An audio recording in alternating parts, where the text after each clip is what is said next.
Genial, pues vamos a empezar. Mi nombre es Amparo Perucho y voy a dar en este pequeño ciclo de prácticas para personas juezas un taller práctico sobre adjudicaciones complejas.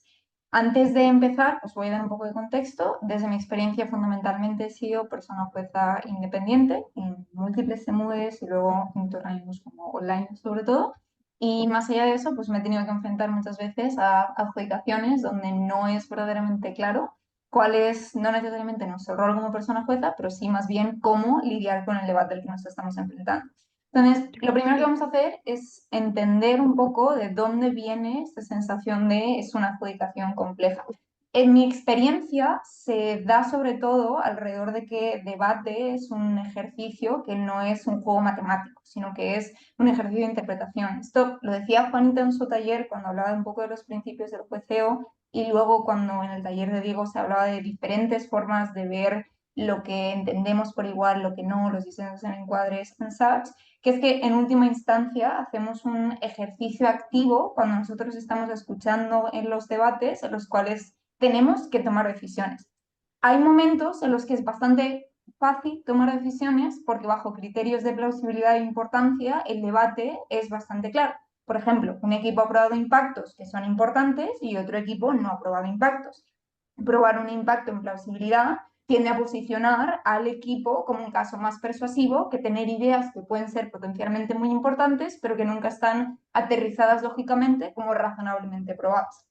El problema es que no siempre los debates son así y generalmente nos encontramos con o equipos que tienen pocas deficiencias en términos de plausibilidad a la hora de sustentar coherentemente estos argumentos y por tanto tenemos que ver otros criterios de cómo estamos decantando el debate, pero también debates donde hay múltiples equipos que tienen huecos argumentativos y es cuestión de la persona jueza tomar la decisión de cuáles son los más importantes y cómo estos van condicionando el debate. Entonces, lo primero que tenemos que tener dentro de la cabeza es que las adjudicaciones son complejas inherentemente y muchas veces lo que tenemos que reconocer es flexibilizar las herramientas que nosotros utilizamos para juzgar y lidiar con ellas. María, creo que tienes, no sé si es María o María Isabel, pero creo que tienes el micro desmuteado. Gracias. Sí, entonces este taller va a ser flexibilizar y daros herramientas que podéis ahora meter dentro de vuestra cajita para escenarios que sí son más complejos dentro de la adjudicación y que tengáis mayor calma y mayor certeza de por lo menos cuál es vuestro proceso interno para intentar desbloquearos fuera de lo que podáis conseguir con el panel. Que esa es la segunda cosa, como las adjudicaciones complejas, parte de la responsabilidad siempre es colectiva, entonces incluso si no tenemos el 100% de certeza de que estamos haciendo lo correcto, podemos acercarnos en términos de con las otras personas paneles y con el proceso interno individual que nosotros hagamos antes a la mejor resolución del debate posible, entendiendo que muchas veces hay varias lecturas que pueden ser razonables. ¿Cuáles son los escenarios que vamos a dar de adjudicaciones complejas para que añadáis a vuestra cajita de herramientas? Son tres. Primero, debates paralelos. Segundo, los llamados triángulos imposibles clásicos de las preguntas de adjudicación. Y tercero, comparativas sesgadas, entre comillas, que muchas veces vienen inherentemente porque todos los equipos quieren ganar y como todos los equipos quieren ganar, todos los equipos hasta cierto punto sesgan la comparativa hacia su favor.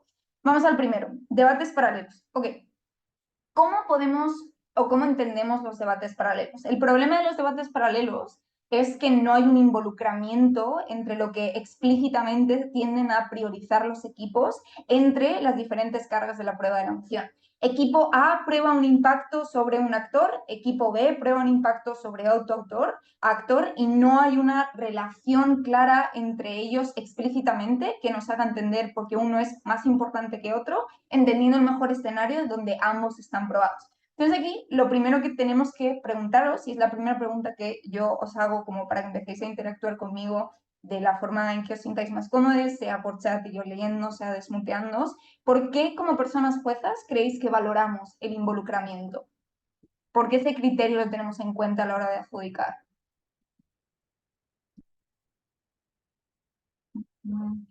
Por ejemplo, vale, ¿quién tiene la mano levantada? Adelante, Luis. Ya, yo siento que el involucramiento es muy importante en el debate porque en la medida que existe como este engage y el involucramiento dentro del debate, las personas juezas pueden comparar entonces hasta qué punto un caso está más probado, está mejor analizado, tiene mejores impactos que otro, porque en ese choque es que se define entonces más o menos si uno está mejor probado que otro o no. Y por eso el involucramiento es importante. ¿Sí? ¿Alguien quiere añadir algo, su perspectiva sobre este valor de involucramiento?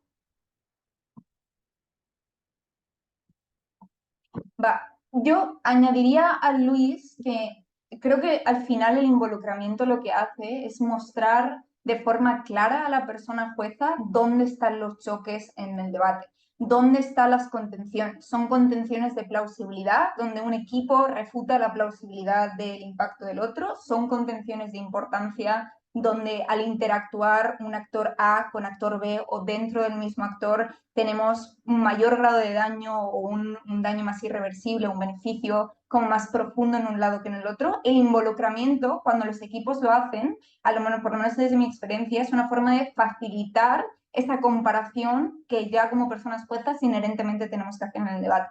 El problema muchas veces, sobre todo creo que pasa en cámaras altas y en primeros discursos, es que como tenemos tanto contenido inherentemente que hacer en los debates, no siempre podemos priorizar involucrarnos con el contenido que existe por parte de otros equipos. Entonces, lo que vamos a hacer ahora es ver los primeros discursos del debate de la final del verdadero break, que fue el pasado finde, y vamos a entender en esos dos discursos cómo podemos lidiar con, por lo menos aparentemente, impactos que parecen relativamente paralelos.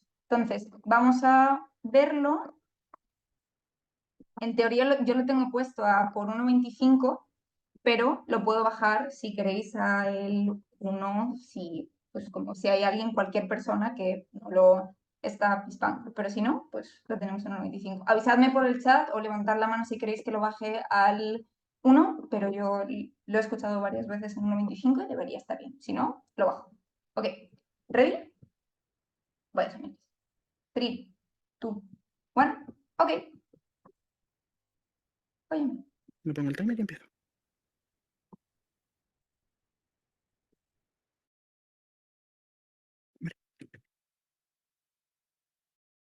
La forma más fácil de caracterizar este debate es simplemente asumir que lo que nos dice y lo que nos asume la moción es que estamos hablando de modificación dentro de los recuerdos. Eso es importante para entender que no solo estamos hablando del borrado de recuerdos, sino que estamos hablando de personas que han perdido sus recuerdos y que pueden volver a recuperarlos porque los tenían ocultos en su memoria. Aquí esto es complicado de entender, lo entiendo, pero podemos hablar de que en casos de trauma complejo, nuestra cabeza directamente omite los recuerdos para no tener que enfrentar cosas tan duras y tan traumáticas que aún así nos siguen afectando en nuestro día a día y nos condicionan con respecto a cómo nos desarrollamos como personas. Esto es importante porque nos da a entender un primer paso jamás antes dado en la historia de la humanidad para entender cómo se tiene que controlar la memoria. ¿Por qué? Porque la gente sufre, 1, cuando tiene recuerdos, 2, cuando no tiene recuerdos. Ahí es donde vamos a entrar. Encuadremos este debate. Hay que tener claro que lo que tiene que demostrar alta de gobierno y lo que va a demostrar es que tenemos que tener un apoyo indistintamente del resultado. Este apoyo se puede matizar, pero principalmente lo que entendemos es que es la primera vez en la historia donde se ponen de acuerdo público, privado y las personas que están para poder entender efectivamente que este marco de desarrollo es importante para tener una inversión efectiva para poder controlar cómo funcionan las cosas dentro del cerebro. Y aquí hay que encuadrar muy bien cómo funciona el cerebro. No tenemos ni puta idea en la ciencia, en la psicología y en la neuropsicología, en la neurociencia moderna de cómo funciona el cerebro. Lo que tenemos son hipotéticos mapeados cerebrales sobre cómo efectivamente funcionan las dinámicas del cerebro. Más o menos nos podemos hacer una idea de que el hipocampo y que el hipotálamo son estructuras fundamentales en el desarrollo de la memoria, pero no tenemos claro concretamente cómo funcionan las variables particulares de cada cerebro. Es por eso que precedente a la investigación tenemos que generar un efecto regadera donde tenemos que desarrollar muy claramente cómo funcionan las dinámicas cerebrales para que efectivamente podamos entender cómo funcionan concretamente el borrado y la gestión de recuerdos dentro de nuestra memoria. Es por eso que entendemos que ahora podemos dar un paso más cerca de poder entender claramente cómo funcionan las estructuras cerebrales y no solo basarnos en modelos teóricos sobre cómo funcionan los cerebros. Es por eso que tenemos y damos un primer marco de importancia a ver cómo posiciones lía con ello. Lo segundo es que ahora es el mejor momento para hacerlo. Históricamente siempre hemos tenido o apoyo o tecnología, pero nunca ambas. Es por eso que a mitad del siglo XX lo que teníamos éramos picando cabezas para generar lobotomías. Teníamos apoyo, pero no teníamos la tecnología efectiva para poder efectivamente llevar a cabo las cosas que queríamos llegar a hacer. Es por eso que ahora, en este momento de la historia, tenemos la tecnología con inversión en inteligencia artificial, con inversión en mapeados, con inversión en tecnología donde ponen redecillas por el cerebro, donde te pueden abrir el cerebro sin dañarte y pudiendo ser una persona funcional en el largo plazo, donde podemos efectivamente con esfuerzos generar un mejor conocimiento sobre cómo funcionan las nuestras dinámicas dentro del cerebro. Esto ya está justificando la importancia de la inversión dentro de esto. Pero para justificar la necesidad y encuadrar bien este debate, hay que explicar que la mayoría de enfermedades mentales que a día de hoy tenemos, como puede ser el trastorno de estrés postraumático o no enfermedades que tengan que ver directamente con la memoria, sino personas antisociales, personas límites de la personalidad, dependen estructuralmente de los recuerdos que han construido en el pasado. Eso condiciona la vivencia y la forma que tienen de comprender el mundo que les rodea. Eso ya me da a entender la importancia que tiene la memoria y la necesidad que tenemos de invertir dentro de esto. Esta memoria es un precedente en todos nuestros procesos cognitivos por varias formas. Lo primero es porque la memoria desarrolla procesos cognitivos mejores. El cerebro, cuando se desarrolla, cuando somos bebés, si nos estimulan la música, entendemos efectivamente que nosotros podemos tener plasticidad neuronal y que la forma en la que nosotros entendemos la memoria condiciona en el largo plazo cómo nos vamos a desarrollar con nuestro entorno. Pero es que aparte, cuando modificamos esta memoria y ya está sentada, entendemos que podemos arreglar problemas cognitivos y no es necesario asociarlo directamente a la memoria, simplemente con la inversión dentro del campo. Ahora bien, vayamos al desarrollo científico y cómo esto genera esfuerzos y beneficios estructurales en todos los sentidos. Antes me gustaría darle un punto a Pedro Sánchez, o sea, a la baja de oposición. Pues sí, es que por ahora lo único que podemos preguntar es que si no se han dado cuenta es todo simétrico. La inteligencia artificial está haciendo avances particularmente importantes estudiando la Alzheimer, un montón de otras cosas, el impacto es simétrico. No, te estoy diciendo que la memoria es un precedente para desarrollar todas las investigaciones que tengan que ver con respecto a las redes neuronales, por ejemplo, porque necesitamos entender la memoria concretamente dentro del borrado y la creación de recuerdos para efectivamente construir investigaciones dentro de este campo. Por favor, haz engage efectivo con mi caso. Entendamos cómo funciona el efecto regadera y por qué la mera investigación ya me está generando beneficios estructurales. Lo primero es porque genera un desarrollo dentro de la tecnología. Independientemente, aunque no se termine modificando, lo que tenemos es un desarrollo científico que es valioso, porque la ciencia neuronal, al tener poca inversión como ya encuadraba, cualquier esfuerzo mínimo nos permite una comprensión mayor sobre cómo funcionan nuestras dinámicas de memoria y dinámicas cerebrales a las que no hemos tenido acceso en todo nuestro desarrollo como humanidad. Oposiciones, la mayor crítica que puede tener en este sentido es que se va a privatizar y va a ser un nicho para determinadas personas que tengan mucho dinero. Ok, concedemos el trade-off. Es importante entender que nos la pela, nos da igual. Estamos abiertos a construir y a generar estructuras, o sea, como investigaciones necesarias e importantes para el desarrollo humano. Eso me significa que en el largo y en el medio plazo lo que tenemos es una mayor accesibilidad y con mayor conciencia para que pueda llegar a las franjas menores de personas que tengan menos recursos. Así es como se beneficia estructuralmente a estas personas. Pero lo segundo es que es positivo desarrollarlo. Lo primero, no solo por el efecto regadera, sino porque da una sensación de esperanza. Aquí hay que entender muy bien cómo funcionan, por ejemplo, las enfermedades que tienen que ver con el cáncer mismamente. ¿Qué es lo que pasa con esto? Estas personas, independientemente del resultado, que sería que se va a invertir dentro del campo, que sería que su caso es importante, está generando mecanismos exclusivos de esperanza que jamás se pueden conseguir en el mundo de oposición, donde la memoria queda relegada en un segundo paso. Variaciones importantes, variaciones más pequeñas, exclusivas, solo quisiera que fueran el cerebro, porque históricamente no ha sido importante porque no lo llevamos a comprender. Pero es importante para entender que las propias personas a las que estamos respondiendo están mucho mejor y más protegidas en nuestro escenario. Ahora entendamos por qué la memoria, en principios, es importante que se investigue. En principios. Esto es porque la memoria es el primer paso para que nosotros entendamos la agencia de las personas. Esta memoria condiciona absolutamente todo en nuestra vida. A nivel positivo, cuando perdemos recuerdos, como por ejemplo en enfermedades como el Alzheimer, entendemos que es precedente nuestro para poder entender el mundo. Los recuerdos son los que nos construyen como persona, nos hacen cómo valoramos las cosas, nos priorizan con respecto a nuestras ideologías, nos hace entender por qué nuestra familia, nuestros amigos son importantes para nosotros. Sin memoria nos quedamos solos y sin redes de apoyo. Es por eso que incluso aunque fuera negativo, también entendemos que existen fuertes condicionamientos, como el trastorno de estrés postraumático, y es importante borrar recuerdos porque directamente nos están quitando la capacidad que tenemos de nosotros vivir nuestra vida con libertad. Esta justificación lo que me dice es que la agencia está fuertemente condicionada por cómo nosotros interpretamos nuestros recuerdos, independientemente del resultado. Muy orgulloso de invertir en neurociencia y muy orgulloso de invertir en la modificación de recuerdos. Gracias. Muchísimas gracias, Horacio, por ese gran discurso. Llevamos ahora a Manuela en alta oposición. Vale, hasta aquí, ¿cuál creéis que es el núcleo del caso de alta de gobierno?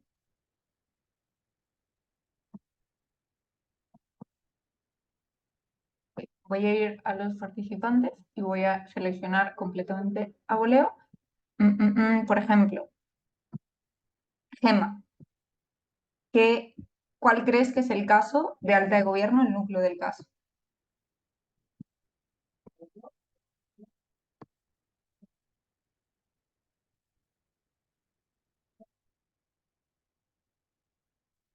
Ok, pasamos a siguiente persona. Vale, Luis, dale. Ya, yo creo que el caso de alta de gobierno, el núcleo es probar por qué invertir en neurociencia es algo positivo y para eso se hace uso de un montón de argumentos y mecanismos que también los puedo decir, pero creo que el núcleo es ese. ¿Vale? ¿Alguien añadiría un núcleo ligeramente más matizado del que dice Luis, un núcleo diferente? Justin, María, Sandra, Gemma, Daniel, Elías. Yo creo que lo que intento probar es que la neurociencia, aunque sí, lo que se es cierto una inversión, creo que lo que van particularmente es como los pensamientos o la forma en la que las personas piensan o las emociones estas particular son necesarias para poder como entender el caso y que ahora es el momento para poder aprovechar la inversión, pues, porque ahora tienes dos cosas necesarias, los pensamientos y la inversión, la tecnología avanzada para poder invertir en esto. ¿Ok?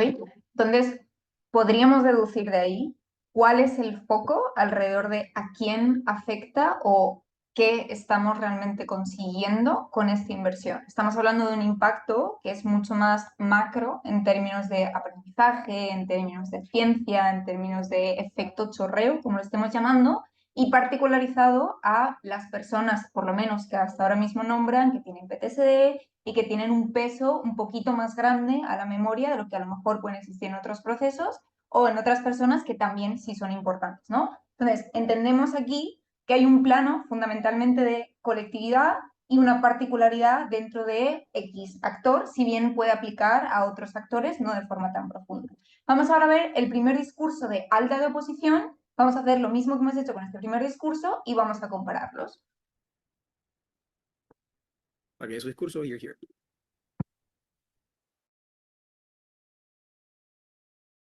Claro que sí, claro que sí. Ya empiezo. Dame 5 segundos. Bueno, pues antes de empezar, de verdad, agradecerle a Jess por darme esta oportunidad. Jamás en mi vida, cuando le dije, Jessica, debate conmigo, por favor, ayúdame a aprender, jamás en la vida me imagino. Muy bonito, de verdad, gracias, Dario, porque que iba al circuito y para salir de mi zona de confort. Entonces,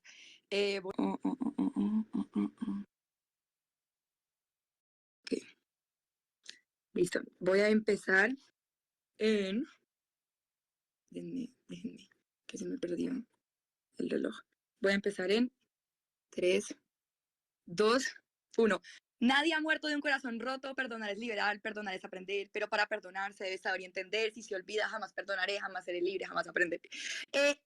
Bueno, pues voy a empezar refutando primero el caso de gobierno. Es un caso pues muy interesante donde nos habla de que es importante pues desarrollar nuestro cerebro, desarrollar pues no como las investigaciones que se hacen al cerebro, pero se entiende de que existen otras alternativas para descubrir lo que son mucho mejores. En realidad yo prefiero no entender esa qué cajita de hundir para poder saber eliminar los recuerdos, y que eso me coste, no sé, por ejemplo, quedar más vulnerable, no poder crecer emocionalmente y ignorar así las enfermedades mentales, porque es completamente mentira que en su mundo las enfermedades son mejores atendidas. En realidad las enfermedades mentales siguen sin ser entendidas y son un problema, porque es mentira. Gobierno se empieza a preocupar más por estas personas vulnerables, porque en realidad no se entiende por qué las personas les da la depresión, no se entiende por qué las personas tienen ansiedad y tienen ese tipo de problemas, sino que al contrario solamente se trata de eliminar todo ese tipo de situaciones que me pueden llevar a tener una depresión. Esto sigue sin entender las enfermedades mentales, no soluciona al final de cuentas este tipo de cosas. Es mentira que en gobierno las enfermedades mentales son mejores tratadas. De hecho, al contrario, yo soy más miserable y les voy a explicar por qué.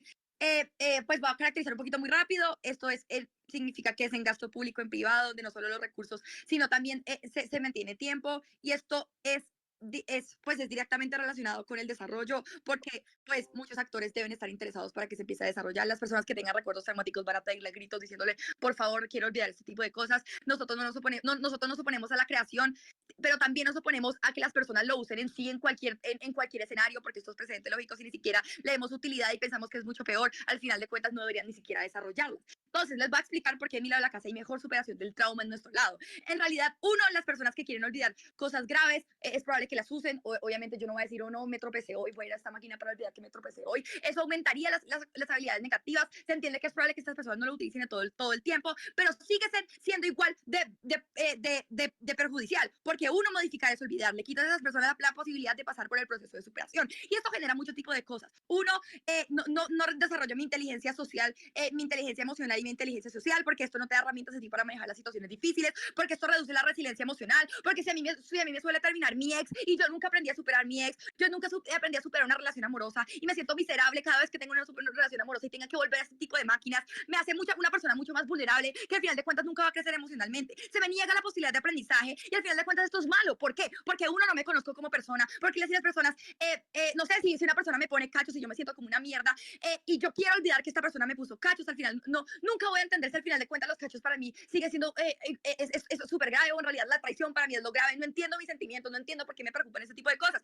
O por ejemplo la muerte, si a mí se me muere un familiar, nunca voy a poder aceptar la muerte, que es parte de la vida, que es parte de nosotros. Y no solamente eso, sino que no solamente tengo que borrar el momento en que mi perro se murió, sino que tengo que borrar todos los recuerdos de que mi perro alguna vez existió, porque yo voy a empezar a preguntar ¿dónde mierdas está mi perro? No encuentro mi perro, necesito a mi perro. Entonces termina siendo mucho más perjudicial, porque todos esos sentimientos bonitos y todos esos recuerdos bonitos de desarrollo que tuve con mi perro ya no los voy a tener. Y esto me hace entender que uno nunca voy a entender cómo me siento, y al final de cuentas me niega esas posibilidades de crecer. Pero no solamente eso, sino porque hay un choque, porque se eliminan los recuerdos, pero eso no elimina lo sucedido. ¿Qué significa? Que es mentira, que esto me da esperanza. Esto me vuelve mucho más vulnerable, porque yo puedo olvidar que esta persona me violó, pero el violador jamás va a olvidar que a mí me violaron. Entonces entiendo que puede que tú no lo sepas, pero las personas a mi entorno sí saben lo que sucedió. Me vuelven vulnerable de volver con mi ex maltratador, porque se me olvidó que me pegó, porque es muy fácil caer otra vez en el enamoramiento de porque me gusta esta persona, vuelvo a caer en ese tipo de cosas, me vuelvo más vulnerable, y esto me quita la capacidad de protegerme de las personas que me hicieron daño, porque sí, hay personas que me van a hacer daño a lo largo de mi vida, y si yo no tengo la capacidad de decir, yo no me voy a meter con un mal que es maltratador, al final de cuentas aumento las posibilidades de volver con ese tipo de personas. No hay razón para volver a recaer con mi ex si no sentí que fue lo que me hicieron. Las personas somos masoquistas,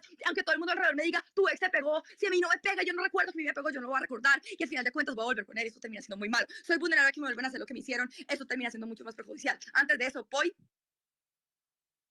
¿Alta o baja? Baja. ¿Es legítimo forzar a una persona a sufrir para que sirva de aprendizaje cuando no tenemos certeza de si en algún momento le servirá, pero sí tenemos certeza de que está sufriendo? Wow, nadie está diciendo que yo estoy haciendo a las personas que sufran. Literalmente lo que estoy diciendo es que es importante aceptar ese sufrimiento, es importante aceptar que las cosas, que la vida en realidad no es perfecta, que la vida es una mierda, no solamente para conocerme a mí mismo, sino para poder también, no sé, para poder crecer emocionalmente. No estoy diciendo que las personas tienen que sufrir, pero tristemente todos vamos a sufrir al final de cuentas. Entonces me niega la posibilidad y me hace mucho más vulnerable en este mundo de mierda que todos aceptamos que probablemente siga siendo mal al final de cuentas. Necesito tener mecanismos para defenderme, porque hay alternativas mejores y menos gravosas, porque uno es la salida más fácil. Ya no voy a empezar a ir al psicólogo, no voy a hablar con mis amigos de eso. ¿Qué significa no hablar con las personas que me rodean? No voy a tener ese grupo que me apoye. Si tú haces amistades fuertes, tú las haces contándole tus tramos, tú las haces porque tú y tu amigo son iguales de locos, porque han tenido exes iguales de locos. Le quitas esa posibilidad de poder conectar con otro tipo de personas, poder tener un grupo que te apoye, que al final de cuentas eso es lo que te va a ayudar a superar este tipo de cosas, entendiendo que elimina la oportunidad de generar un vínculo mayor con las demás personas y elimina la posibilidad de poder conocerte a ti mismo. Esto termina siendo mucho más perjudicial, por lo que ya les he venido explicando anteriormente. Al final de cuentas, yo valoro mucho el vínculo que está de las personas a mi alrededor. Ya existen mecanismos para que yo pueda mitigar ese tipo de tristeza. No necesito olvidarlo, no necesito condenarme a un mundo en el que yo no aprendo sobre mis errores, no necesito condenarme a un mundo donde yo no aprendo sobre mí mismo, donde yo no mejore las enfermedades mentales, sino que simplemente las niegue porque las veo como algo negativo. Y yo prefiero un mundo en donde al final de cuentas voy a tener ese vínculo de fuerza, que mis amigos al final de cuentas, aunque sean igual de fucked up como yo, los amo porque han vivido cachos como yo. Al final de cuentas todos son iguales, por ende orgullosa de propio. Vale, hasta aquí. Igual que hemos hecho con alta de gobierno. ¿Cuál creéis que es el núcleo del caso de alta de oposición? Dale, Sandra. Sí, o sea, creo que el núcleo es que existe en sí un impacto negativo a ciertas personas particulares, que estas personas son vulnerables por un problema o una situación previa, ¿no? Entonces ahí puedan como esto termina afectando a las personas y como es preferible entonces aceptar ese sufrimiento y crecer emocionalmente.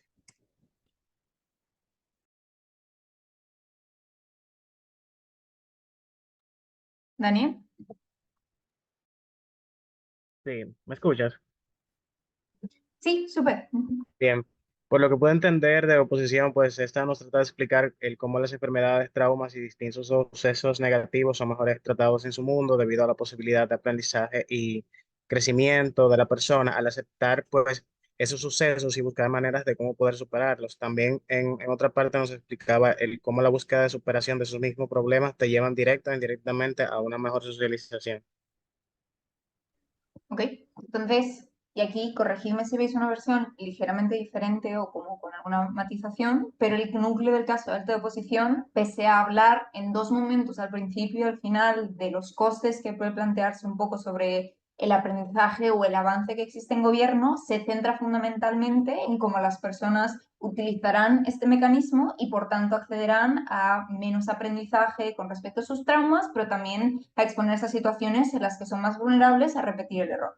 El caso, si nos fijamos hasta este punto, y ahora volvemos a la presentación, es un caso donde no tenemos una interacción clara entre el micro y el macro, fuera de que ambos pueden ser potencialmente relevantes dentro de la moción. Y yo creo que esto es importante entender de los debates que son paralelos, y es que rara vez tenemos un debate que sea ilógicamente paralelo. Es decir, los equipos no son bobos y generalmente lo que hacen es justo lo que pasa aquí, donde tienes un involucramiento mínimo, donde dices que simetrizas, donde dices que hay costes de oportunidad, igual que desde gobierno, donde dicen que hay más o menos democratización y la crítica que puede pasar de oposición, pero no hay verdaderamente un involucramiento con el núcleo del caso del otro todavía en los primeros discursos.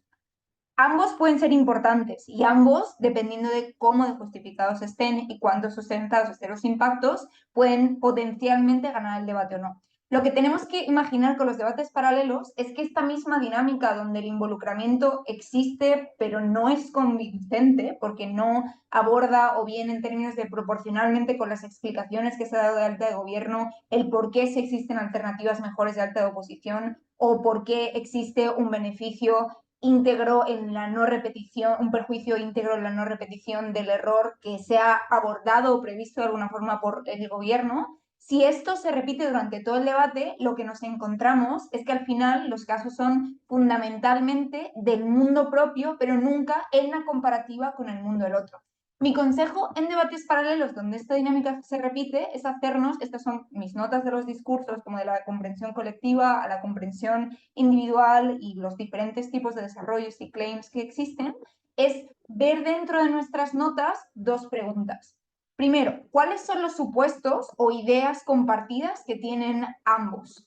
Y segundo, ¿quién las está sustentando mejor? Vamos a hacer este mismo ejercicio mirando las notas. Si habéis tenido vuestras propias notas, como llevad vuestras propias notas, pero vamos a utilizar, por si acaso, las notas que yo también he tomado. Ok, primera pregunta, ¿cuál es el supuesto o la idea compartida que podemos entrelazar entre ambos?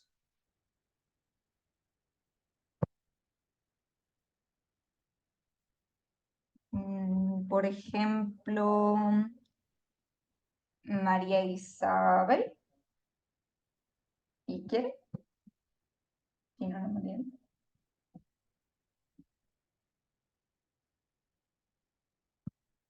Daniel, Gemma, Elías. Bien, hay dos manos levantadas. Vale, vi antes la de Justin, supongo porque me sale de forma alfabética. Adelante, Justin.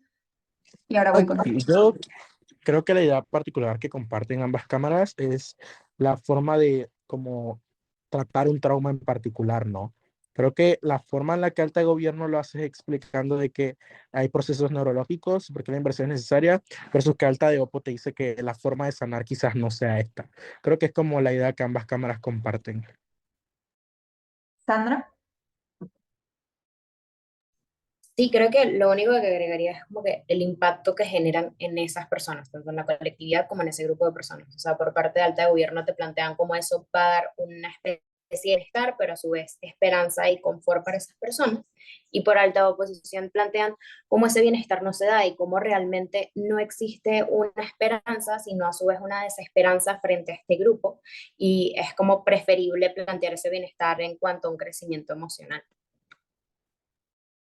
Yo estoy de acuerdo. Creo que al final ambos intentan aliviar el sufrimiento de personas, quizá con matices diferentes de quiénes son esas personas o cuáles son los contextos en que se enfrentan. Y definitivamente lo que tienen paralelo es dónde acaba dándose una reducción de sufrimiento. Para la alta de oposición, no sé por qué puse BPM, si en realidad es líder de Opo, no la dislexia, pero pues la confusión con los nombres ahí fue.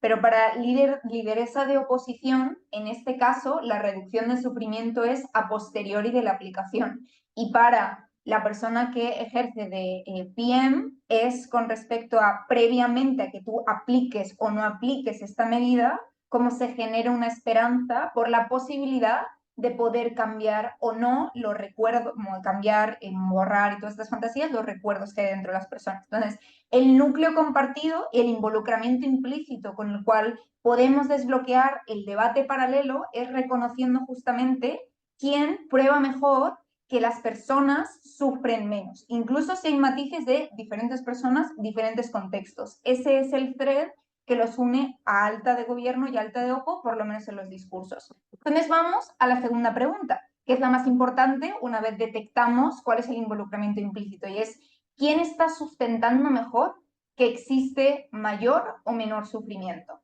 Por lo menos, y esto como es una lectura que puede no ser como homogénea dentro del debate o dentro del debate de altas, pero por lo menos para vosotros, ahora mismo, ¿quién está sustentando mejor el thread que hay común? ¿Gemma?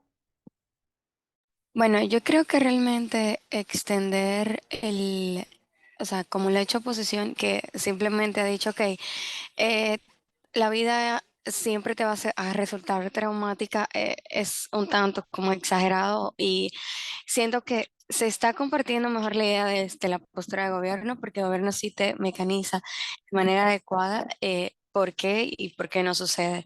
Pero en el lado de oposición simplemente es una exageración de que simple, y como las veces que ella repetía, bueno, es que la vida es una mierda, una mierda, una mierda, o sea, ya te escuchamos, ya sabemos, pero en ciertos aspectos la vida no es solo eso. Y del lado de gobierno sí se pudo manifestar. Luis. Creo que escuchando a Gemma, sí se me escuchan, ¿no? Así. Creo que escuchando a Gemma se me ocurrió la idea como de aportar también esta cuestión de que yo siento que alta oposición trata de probar todo este montón de cosas, pero no prueba porque, digamos, son más importantes que todo lo contrario. Es como que sí, hay menos resiliencia emocional, sí, quiero tener crecimiento emocional por medio de estos mecanismos, pero no nos prueba porque eso es algo en sí importante, o al menos no de la misma manera de lo que lo hace alta de gobierno, que te explica cómo la memoria tiene una influencia en cómo las personas procesan esta clase de trauma y cómo la existencia de esa memoria implica que ese trauma va a continuar en el tiempo, y cómo entonces esto justifica que invirtamos en esta neurociencia para entonces tener mayores avances en ese sentido, como que está mucho mejor justificado del otro lado. ¿Sí? ¿Alguien querría añadir sobre esta parte de quién la está sustentando mejor? Dale, Justin. Yo creo que para añadir algo sería como particularmente en términos de análisis. Creo que en alta de gobierno se entiende mucho mejor por qué particularmente una inversión es necesaria, porque implica de que las emociones, tanto las emociones como, o sea, las emociones son un factor para que las personas puedan como contribuir al saneamiento. Creo que la celta de Oppo, yo creo que sí, creo con Gemma, de que el caso está un poco sobreimpactado frente a ciertos aspectos, como que depende o es mutuamente excluyente de ciertas o ciertas cosas que ocurren en tu vida, ¿no? No de cómo esto influye en tu día a día o cómo cambia particularmente ese pensamiento. Creo que esto es lo que me hace creer que el caso de alta gobierno está como mucho mejor sustentado hasta cierto punto. Okay. Entonces, escuchándoos un poco, podemos llegar a entender que a la hora de cuánto sufren las personas de oposición, no es claro hasta qué punto se va a dar el grado de sufrimiento y de excluyencia con lo que se plantea del modelo particular de gobierno de aplicar o no la moción, pero sí tenemos claro de que las personas que sufren por perder memoria, por tener como PTSD en este sentido, la esperanza de modificarlos les llega de forma más certera y exclusiva cuando interactuamos con esto que cuando no. Entonces, si nos fijamos alrededor de estos sustentos, lo que yo entiendo de vuestras explicaciones es que sobre todo se dan alrededor de cuáles son los casos en los que verdaderamente hay certeza que aplica gobierno y oposición, y cuáles son los casos en los que todavía en el debate no está tan claro que sea exclusivo ni el beneficio de uno ni el beneficio de otros. Entonces, en el thread del sufrimiento, en los debates paralelos, ya tenéis una primera capa de análisis que como personas juezas podéis plantear en deliberación y luego en la retroalimentación sobre cómo acabáis interactuando con dos casos que parecen abordar, por lo menos en cuánto tiempo le dedican de desarrollo argumentativo con respecto a sus propios impactos, cuestiones que no están tan entrelazadas el uno con el otro. Hay otro ejemplo que a mí me gusta ver de debates paralelos, que este pues, no es con vídeo, sino más bien como os voy a contar un poco y vamos a hacer este mismo ejercicio. Este es la moción de la Copa Borregos de la ronda 4, que fue hace 2 semanas, y era: esta casa obligaría a las grandes instituciones financieras al borde del colapso a ser rescatadas de forma interna por sus acreedores en lugar de recurrir a un rescate externo financiado por el Estado. Lo que dice Gobierno, esto no es necesariamente lo que pasó en el debate, sino que es para generar un debate un poco relativamente más matizadamente paralelo, que es lo más realista dentro de lo que os vais a enfrentar. En Gobierno dice: existe un principio de responsabilidad de las personas que son acreedoras internas a regular y hacerse responsable de sus decisiones que han llevado a la bancarrota. Lo que dice oposición es: existe un principio de responsabilidad del Estado a hacerse cargo de las cosas que afectan a tantas personas dentro de la sociedad. ¿Por qué? Por ejemplo, por el contrato social. Vale. Hasta aquí, ambos tienen un debate paralelo en tanto en cuanto generan mecanismos por los cuales se puede llegar a legitimar la actuación del mundo de Gobierno y del mundo de OP. Pero no tenemos claro cuál es o bien la efectividad de ambos o la capacidad o por qué decantarnos por uno o por otro. ¿Okay? Si nos hiciéramos esta misma pregunta, solo con lo que yo os he dicho, ¿cuál es el supuesto o la idea compartida que ambos equipos le dan un peso a la hora de luego analizar en futuras intervenciones cuánto de sustentada está? Entre Gobierno y oposición, con lo que os acabo de decir.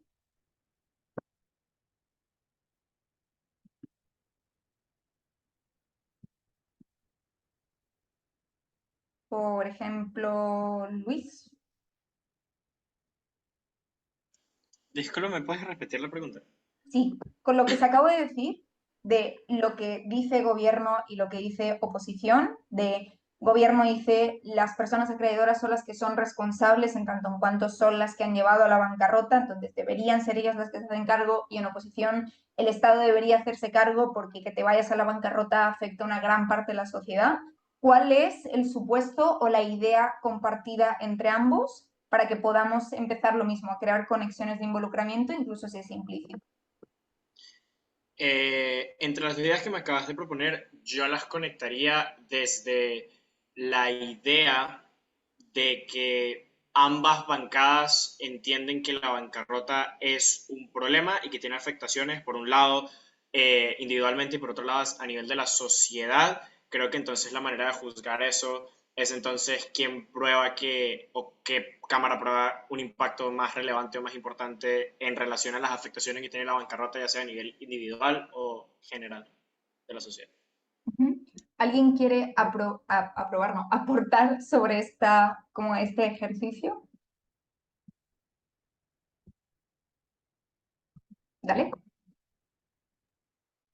Sí, también puede ser a considerarle el impacto, ¿no? Como que es justamente lo que decía Luis, el impacto en la sociedad y en las personas. Ambos dicen que puede ser como en esta misma sociedad, pero lo que dice Alta de Gobierno es que la responsabilidad es en cuanto a las personas como ya tipo individuales, y en el otro dice que es la responsabilidad del Estado en sí mismo.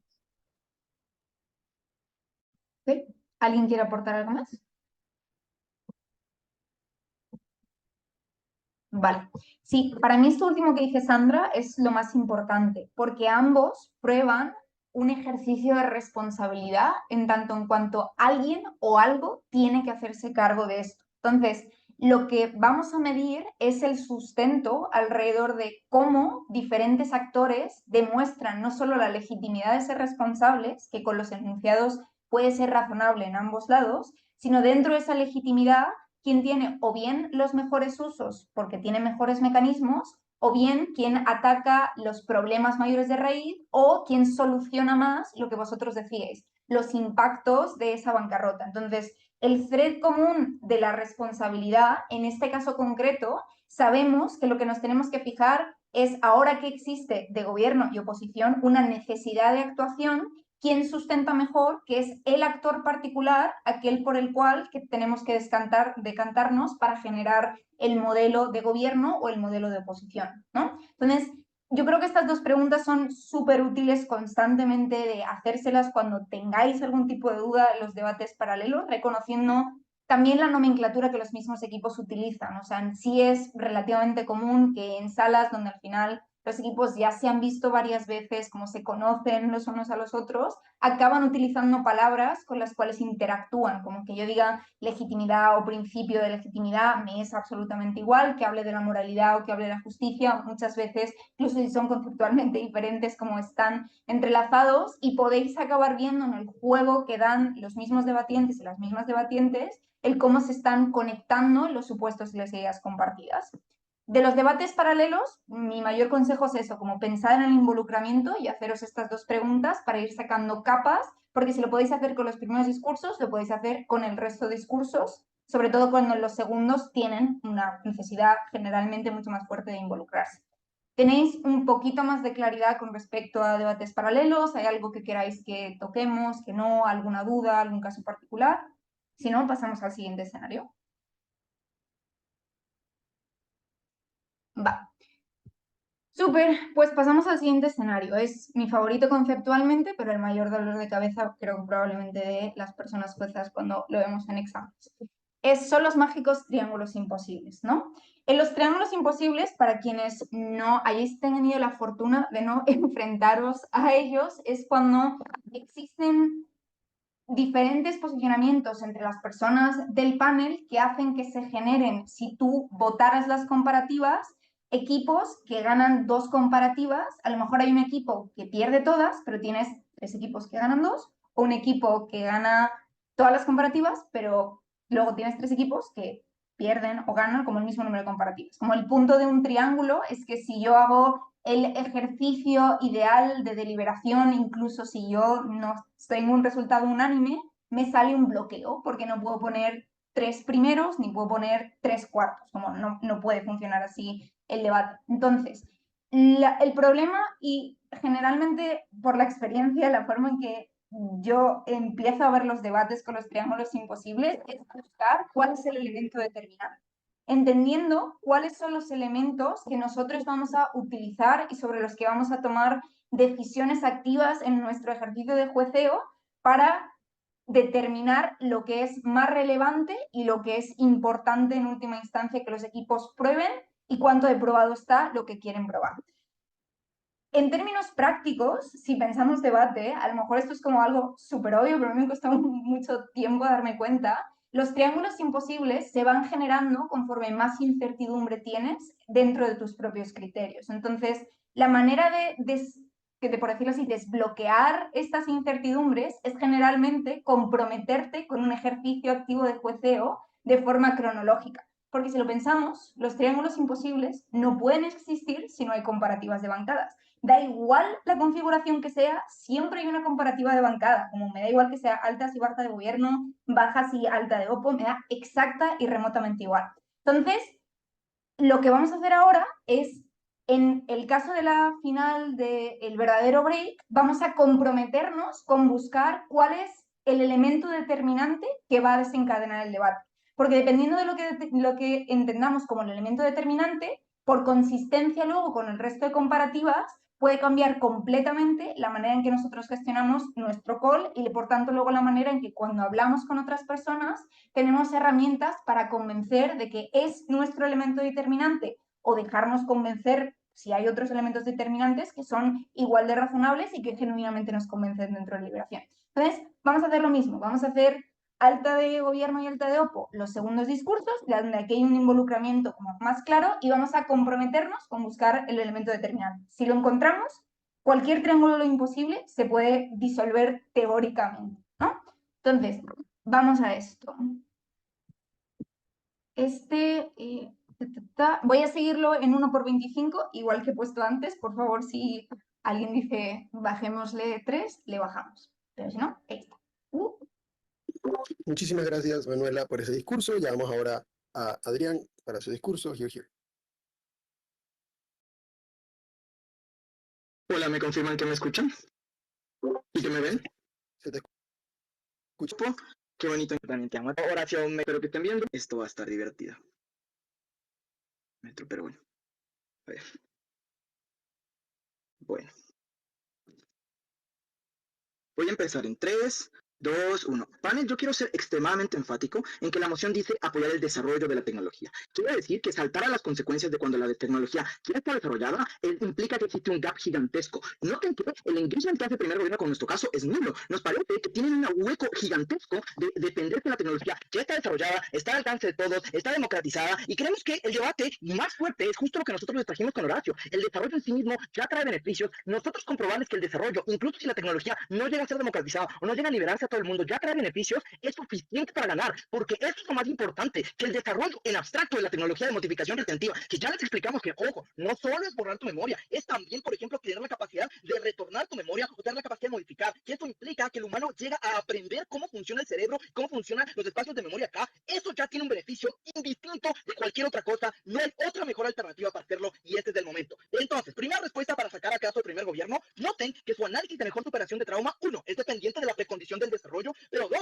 nos parece como con un impacto muy pequeño. Todo su análisis es con respecto a la toxicidad, es con respecto a la capacidad de protección. Nos vale madres que en nuestro lado, asumiendo su misma precondición de desarrollo, las personas están mejor en términos de, por ejemplo, el Alzheimer, por ejemplo, el PTSD, en, por ejemplo, ciertos grados de depresión, pero adicionalmente desbloqueamos un efecto regadera que ayuda a otras áreas del cerebro, ya es suficiente para desbancar ese argumento. Creemos que no hay manera humana de que su análisis de mejor superación del trauma sea suficiente que todo el análisis grosso que les trae Horacio. Lo segundo que quiero hacer en este discurso va de la siguiente manera, y es un análisis de consecuencias. Miren, yo creo que ninguno de nosotros va a poder probar, porque ninguno de nosotros es neurocientífico pro con PhD, de que la tecnología va a estar desarrollada de manera supremamente eficaz. En ese orden de ideas, la única manera de ganar esto es a partir de un análisis de consecuencias. ¿Qué quiere decir esto? ¿Qué pasa si el desarrollo sale bien y la tecnología se democratiza? ¿Y qué pasa si el desarrollo sale mal y ahí muere el desarrollo de esta tecnología? Empecemos con qué pasa si sale mal. Miren, el hecho de que el desarrollo salga mal no nos interesa porque ya nos trae 3 beneficios en sí mismo. 1, un efecto regadera. ¿Qué quiere decir? Que un desarrollo de tecnología fallido no implica que la ciencia en sí misma ha fallado. Implica que esta puede ser la puerta de entrada para futuras investigaciones. Implica que, por ejemplo, podemos comenzar a descubrir el cerebro de una mejor forma, de manera diferente. Pero adicionalmente, noten como, por ejemplo, muchas de las invenciones del mundo fueron creadas sin necesariamente ese propósito. Por ejemplo, la rueda, los carros necesitaron de la invención de la rueda, pero la rueda nunca fue pensada para generar un carro. ¿Qué quiere decir entonces? Que el mero hecho de un desarrollo tecnológico y la investigación público-privada de lo mismo implica que la democratización de estos conocimientos es importante, incluso si la tecnología nunca se llega a masificar, nunca llega a salir bien y nunca, etc.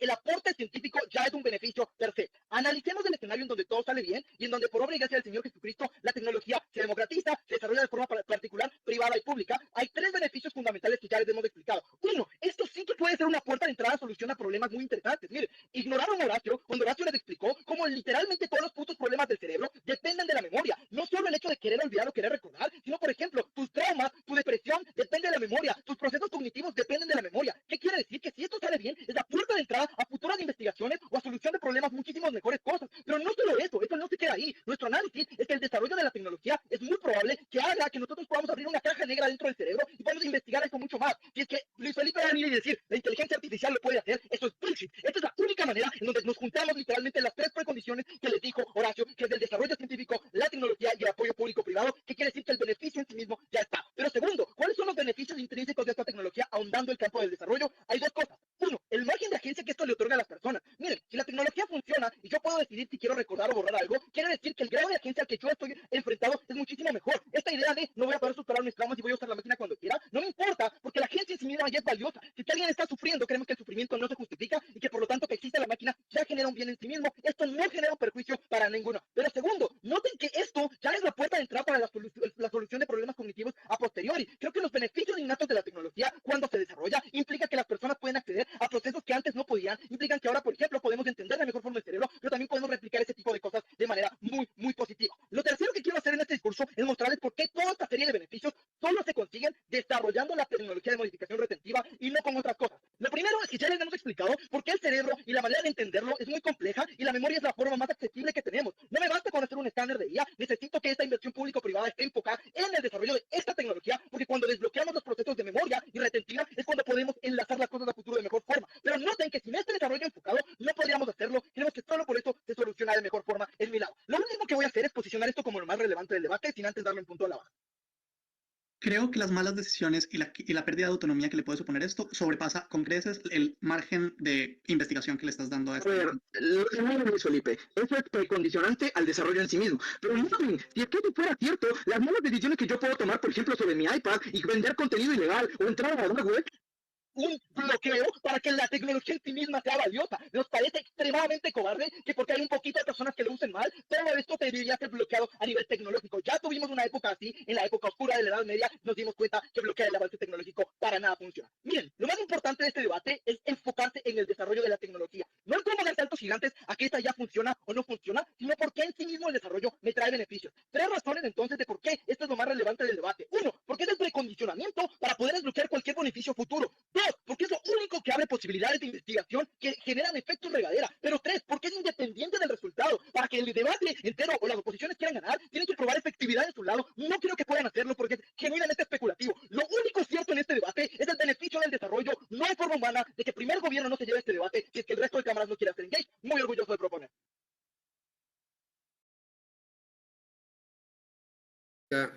Para cerrar el... Solo porque es la final quisiera aprender la cámara, entonces porfa déjenme hablar. Bueno, no, pues Anu, pero quiero que y se le depende mucho a tía Pipe cosas que enseñar. ¿Listo?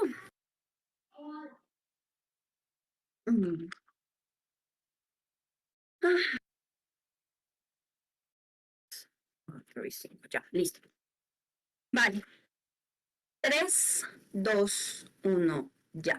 Voy a sacar del debate a primer gobierno y me duele mucho tener que hacer esto, pero voy a sacar su caso del debate, voy a centrarnos en el debate importante y luego voy a hacer un argumento de por qué el desarrollo opaca otros medios de estudio de los problemas y de las situaciones psicológicas y memoria de las personas que son relevantes para la ronda para hacer engage con su punto de desarrollo y voy a ganarles en su métrica de una vez por todas. Y segundo, a reforzar el argumento que les trajo Manuela sobre cómo esto evita los procesos de superación de las personas y daña el proceso de superación de estas, especialmente las personas más vulnerables. Saquemos a primer gobierno. Miren, ya se le decía a oposición en un punto de información y estoy completamente de acuerdo. Existen muchos otros incentivos para que esta tecnología se desarrolle, para que los estudios de los que hablan Horacio y Adrián se desarrollen. Horacio decía, no, es que esto nunca se ha estudiado, es falso. Todos los ejemplos que Adrián literalmente ya se han estudiado, un montón de estudios psicológicos de cómo las personas aprenden y de cómo tienen retentiva, por eso se estudian los niños y se les aplican los niños para ver cómo aprenden y cómo se pueden mejorar sus procesos de aprendizaje. Hay un montón de procedimientos médicos que ya estudian enfermedades como el Alzheimer que tienen que ver de forma en cómo se borra la memoria o cómo se recupera y cómo se habría posibilidad de recuperarlo, lo que significa es que ya probablemente existen muchos incentivos. Es decir, lo primero esto es que es falso que no se haya estudiado antes, de hecho existen muchos estudios hasta la actualidad que se haga. Lo segundo es que literalmente una enfermedad del cerebro te puede matar. El Alzheimer y enfermedades como el Parkinson o un tumor en el cerebro te degeneran hasta que te pueden morir o que afecta terriblemente tu calidad de vida. Lo que esto significa es que ya mucha gente se ha dicho, marica,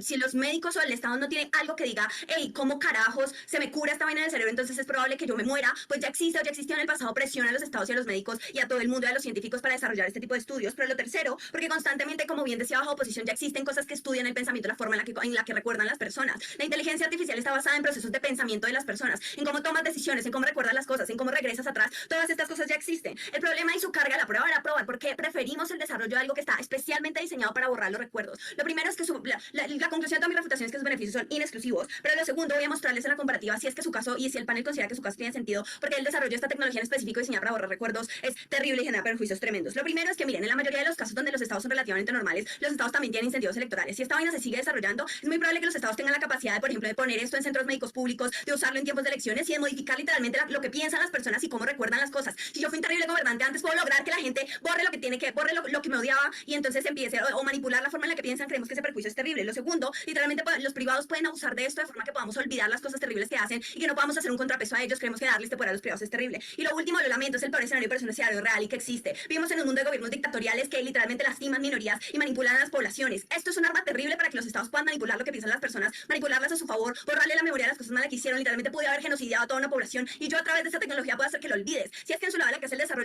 está en manos de personas que son terribles. Creemos que incluso si esto tuviera algunos beneficios, no tenga los beneficios que les estoy mostrando, claramente sobrepasan sobre los beneficios que primer gobierno puede conseguir, que ya les expliqué porque además se consiguen a través de otros elementos. Primer gobierno está fuera. Hablemos de lo que les decía Manuela. Miren, voy a traer un segundo argumento y luego voy a dar un punto a primer gobierno para que haga engage con él. Nosotras creemos que el mero desarrollo de esto limita otro tipo de mecanismos que hay para preocuparse por la salud mental y por los procesos de pensamiento de las personas. La primera razón es que, como les decía, puede ser mal usado y es terrible. No te preocupas por cómo ayudar a las personas, sino te preocupas por cómo puedes manipularla por los incentivos de quienes están en el poder. Nos parece terrible. Pero lo segundo es porque se vuelve la salida fácil. Ahora, cuando existe una forma en la que yo puedo simplemente borrar los problemas de la cabeza de las personas, existe una mala comprensión de los problemas. No sabemos cómo llegaste a superar el problema, no sabemos cómo llegaste a resolverlo, por lo tanto es que genera mala comprensión de los problemas. Y lo tercero es que hace que los otros mecanismos se vean inefectivos. Por ejemplo, como esto cada vez se va a usar más en el mejor caso del primer gobierno, porque cada vez se ve como más efectivo, o como el gobierno y los privados invierten un montón, pues no se van a quedar de manos cruzadas, van a esperar que todo el mundo lo use, y esto tiene dos impactos que son terribles. Lo primero, menos incentivos a comprender. Esto significa un costo de oportunidad con, por ejemplo, apoyos públicos psicológicos psicológicos, porque ya no, o a médicos, a psiquiatras, porque ya no se, ya parece que no es importante, porque ya el otro día estamos desarrollando una tecnología que va a resolver todos esos problemas, y esto es terrible porque le quita el apoyo a este tipo de cosas y porque quita los incentivos para que podamos comprender efectivamente qué pasa en la cabeza de las personas. Por lo tanto, esto gira el impacto del primer gobierno, porque ya no tenemos más incentivos a comprender, al contrario, descubrimos cómo borrarlo y ya no nos interesa nada más porque podemos borrarlo, modificarlo o lo que sea, lo que queremos, que es terrible. Pero lo segundo es que esto le quita la libertad a las personas, porque noten que si yo dejo de financiar los mecanismos como por ejemplo psicólogos públicos o líneas de atención o psiquiatras públicos que puedan ayudar a las personas, ahora yo obligo a todas las personas a ir a ese mecanismo tecnológico a solucionar sus problemas, y las personas que quieran opt out de ese mecanismo porque simplemente no quieren que le metan un chip en la cabeza para modificar sus recuerdos, ya no van a tener apoyo y son personas que quedan completamente desprotegidas. El desarrollo de esta tecnología minimiza cualquier otro mecanismo psicológico. Existe un costo de oportunidad entre ellos y tenemos que dejar proteger a una parte de la población que no quiere acceder a ellos o darle la salida fácil simplemente porque le estoy invirtiendo un montón de plata. Eso es terrible. Antes de continuar, punto a la alta. Pero Jessica, tu caso es extremadamente especulativo. Tienes que hacer engage con que, uno, eso tiene regulación, pero dos, y más importante, que es la única forma de tratar enfermedades mentales.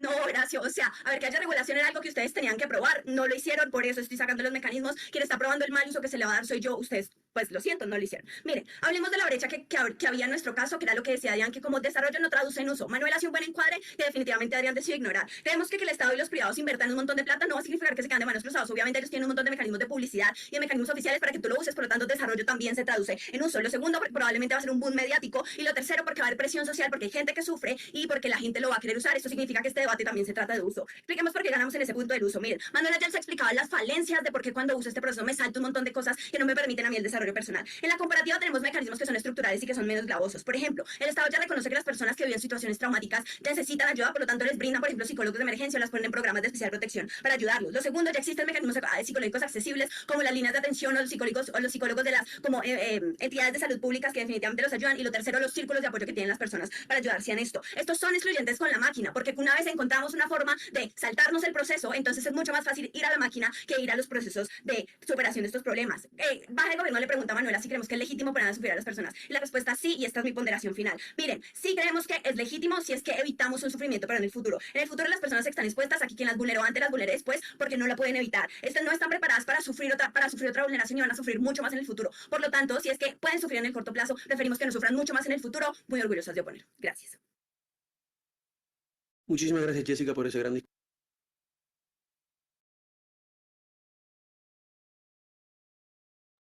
Vale, ok.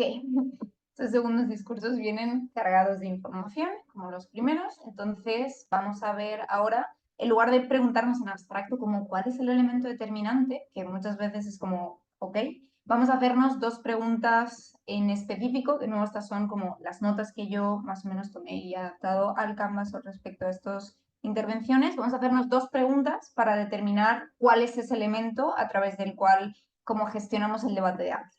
Creo que hay dos. Primero, si la certeza de la que se habla particularmente en el segundo discurso de alta de gobierno es el mejor criterio de adjudicación, y por qué, derivado de esto, es o no importante la consecuencia de uso que dice alta de oposición con el encuadre de la primera intervención, pero también luego con las refutaciones que se plantean en el segundo y la certeza que también se plantea en el primer discurso de alta de gobierno. Y la segunda pregunta es si la protección al sufrimiento, que es el criterio que plantean en el largo plazo y en la repetición alta de oposición, es el mejor criterio de adjudicación, y por qué no repetir ese error es más valioso que no tener los sufrimientos a los que quiere ver alta de gobierno. Entonces, sé que son muchas preguntas, pero creo que ayudan a desbloquear fundamentalmente cuáles son los criterios y hasta dónde el debate se ha movido para las personas juezas y, por tanto, qué es lo que deberían hacer altas o qué es lo que podrían hacer desde las bajas para ganar a sus respectivas altas. Entonces, para vosotros, ¿creéis que la certeza es el mejor criterio? ¿Creéis que la protección al sufrimiento es el mejor criterio? ¿Cómo interpretáis la comparativa de las altas teniendo en cuenta estas dos preguntas, que es de análisis específico, no solo de lo que prueban?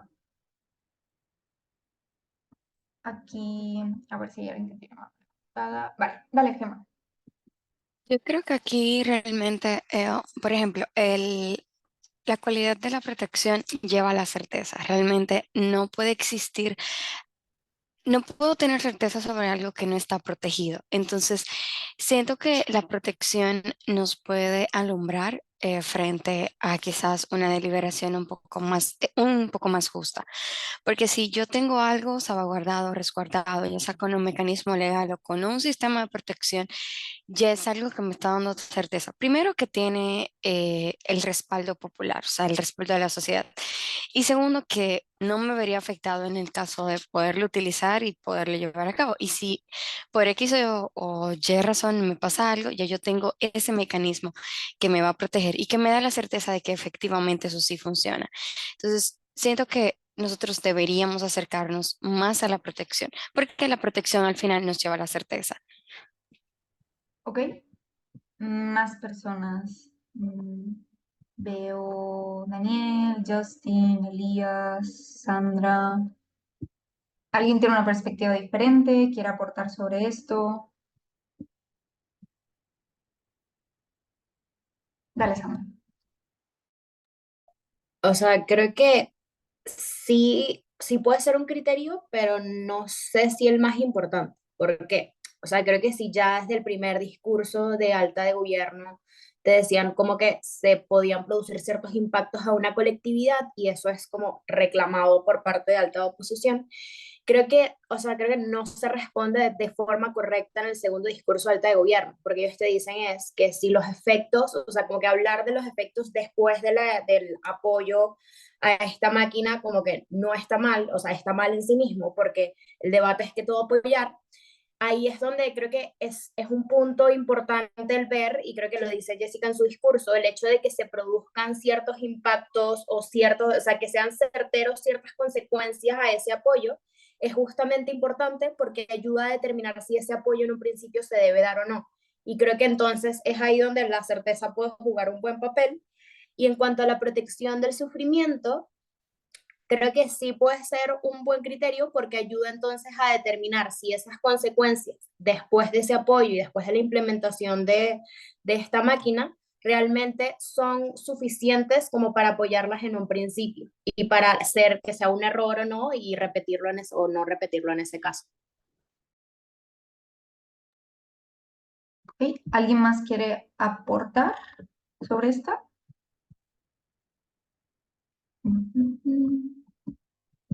Ok. A mí me parece importante como revisar aquí como notas teniendo en cuenta como las preguntas que nos hacemos, porque creo que pasa algo complejo en el debate donde Alta de Gobierno tiene razón que la carga de la prueba de la moción no es necesariamente del uso en sí mismo con respecto a la tecnología, sino del desarrollo de la misma. Entonces, en ese sentido, podemos entender que el desarrollo en sí mismo es más cierto que todas las consecuencias que pueden derivar o no de su uso.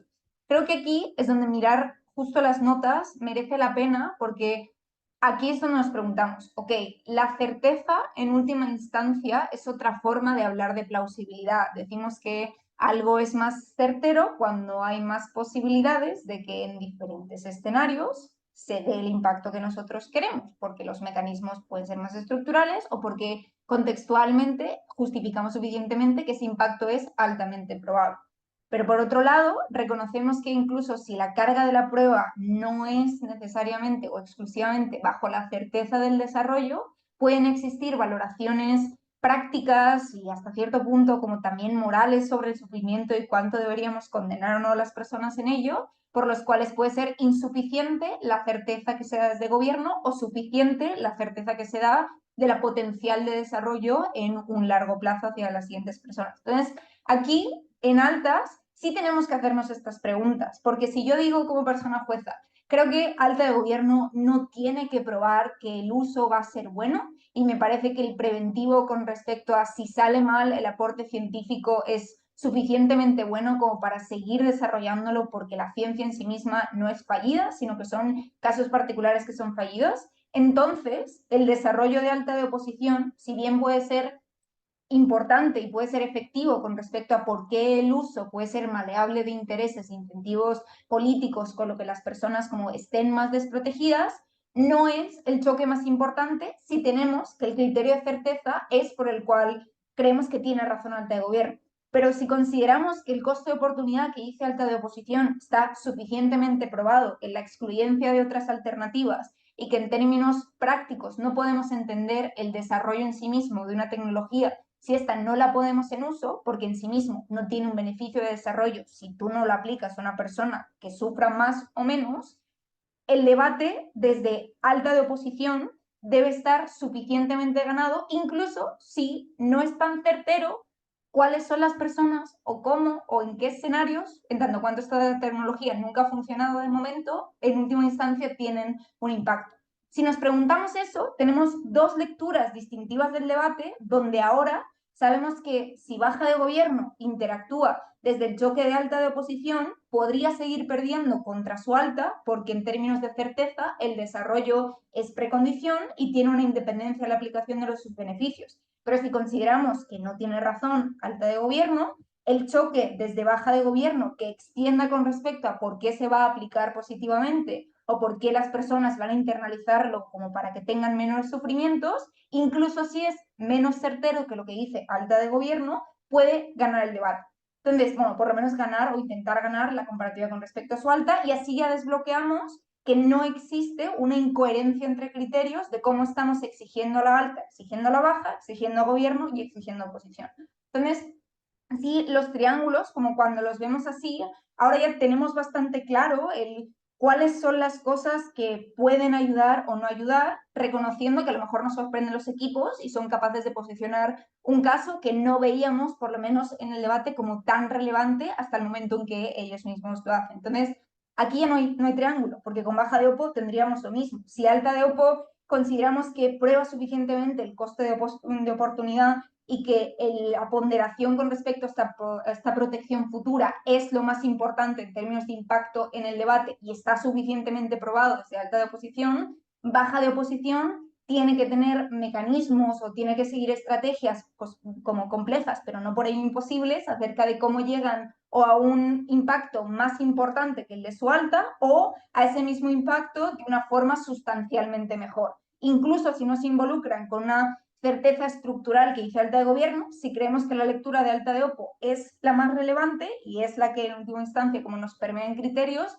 baja de OPO tiene una estrategia que es más o menos persuasiva que el resto, ¿no? Entonces, aquí es donde ya desbloqueamos desde el principio de las cámaras altas la manera en que entendemos la suficiencia y la manera en que entendemos la importancia. Entonces, bajo criterios de plausibilidad y bajo criterios de relevancia, que son los que nos movemos constantemente en debate, en diferentes matices, somos capaces de interactuar y convencer justo con lo que vosotros decís. Creo que la certeza es importante, pero creo que no hay certeza sin protección, o la protección igual te lleva a la certeza, entonces no es tan exclusivo. O no decir, creo que como que la certeza es verdadera desde alta de gobierno y que los impactos útiles pueden ser en casos más marginales, donde el costo de oportunidad no sé hasta qué punto está suficientemente desarrollado, y ahora, ¿no? Entonces nos movemos sobre el específico de cómo nosotros interpretamos y no sobre existen muchas posibilidades de que baja gane a su alta de OPO, pero pierda con su alta por ser menos certera, que ahí es donde se genera un triángulo que es inconsistente entre la lectura del debate y la lectura que estamos transmitiendo, ¿no? Entonces, de los triángulos hay igual otro ejemplo que, pues como lo mismo que he hecho antes, como lo voy a decir brevemente, y vosotros me decís como hasta qué punto, la pregunta que hago, como hacia dónde os decantaríais, ¿no? La moción es, esta casa cree que la ayuda humanitaria debería basarse en el principio de justicia en lugar del principio de neutralidad. Esta fue la final del TODI, esto no es necesariamente lo que los equipos dijeron, igual, como vamos a generar preguntas que pueden proporcionar triángulos en caso de que no tengamos una resolución a esa. Alto de gobierno dice, el principio de justicia permite una mayor intensidad a la ayuda material cuando capitalizo la injusticia específica de politizar quiénes son los responsables, quiénes son los matices de esto, en lugar de plantearlo como algo neutral. Alta de oposición dice, cuando yo lo planteo en el principio de justicia, el mundo de gobierno, hay estados que van a rechazar esta ayuda porque quieren evitar el riesgo de ser politizados, por lo tanto, la justicia no es efectiva o la justicia de gobierno es peor. Baja de gobierno dice, los estados de alta de oposición ya no son conscientes, ya son conscientes de los términos políticos que existen por su ideología y el contexto, con lo cual existe un mundo en el que la neutralidad es igual de ineficiente o eficiente que el mundo de gobierno. Estos son, obvio pueden haber muchas más cosas, pero estos son como la interacción alrededor sobre todo de la efectividad de la ayuda del mundo de gobierno y el mundo de oposición. El principio de justicia es hablarlo desde términos subjetivos, matizados, con señalamientos que no plantean como la neutralidad, sino el específico de responsabilidad particular, y la neutralidad es lo que todos conocemos en ayuda humanitaria, que es lo más hegemónico. Okay. La pregunta es la siguiente. ¿Cuánto de importante era para el debate abordar específicamente los intereses de los estados que plantea alta de oposición de aceptar la ayuda desde el mundo de gobierno? ¿Qué creéis vosotros? ¿Cómo cuánto de importante era?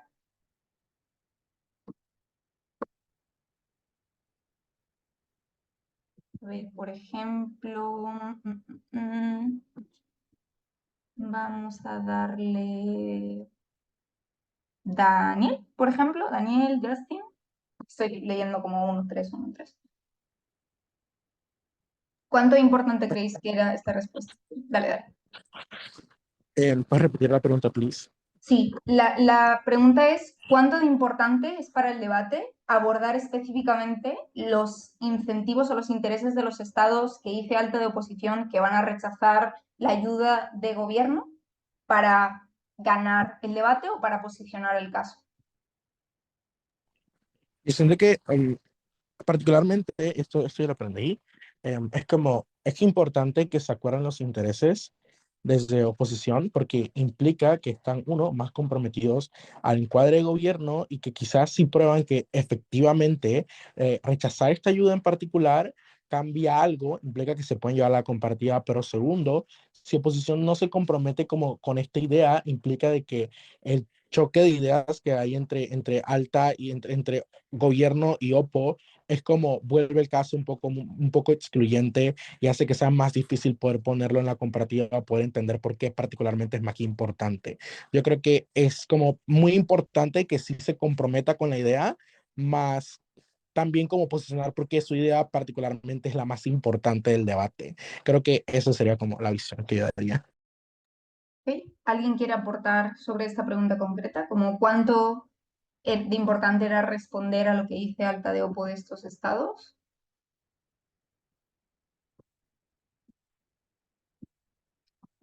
Ok, voy a dar una visión alternativa para que podamos como complementar y ver justo cómo se puede romper el triángulo o evitar que se genere el triángulo. Como en esta idea, aquí hay, yo creo, varias cosas que podemos ver dentro de la moción. Primero, si es una moción de doble carga de la prueba, en el mundo de alta de oposición, donde se opone la efectividad de la justicia de gobierno, no necesariamente prueban una efectividad del discurso de oposición.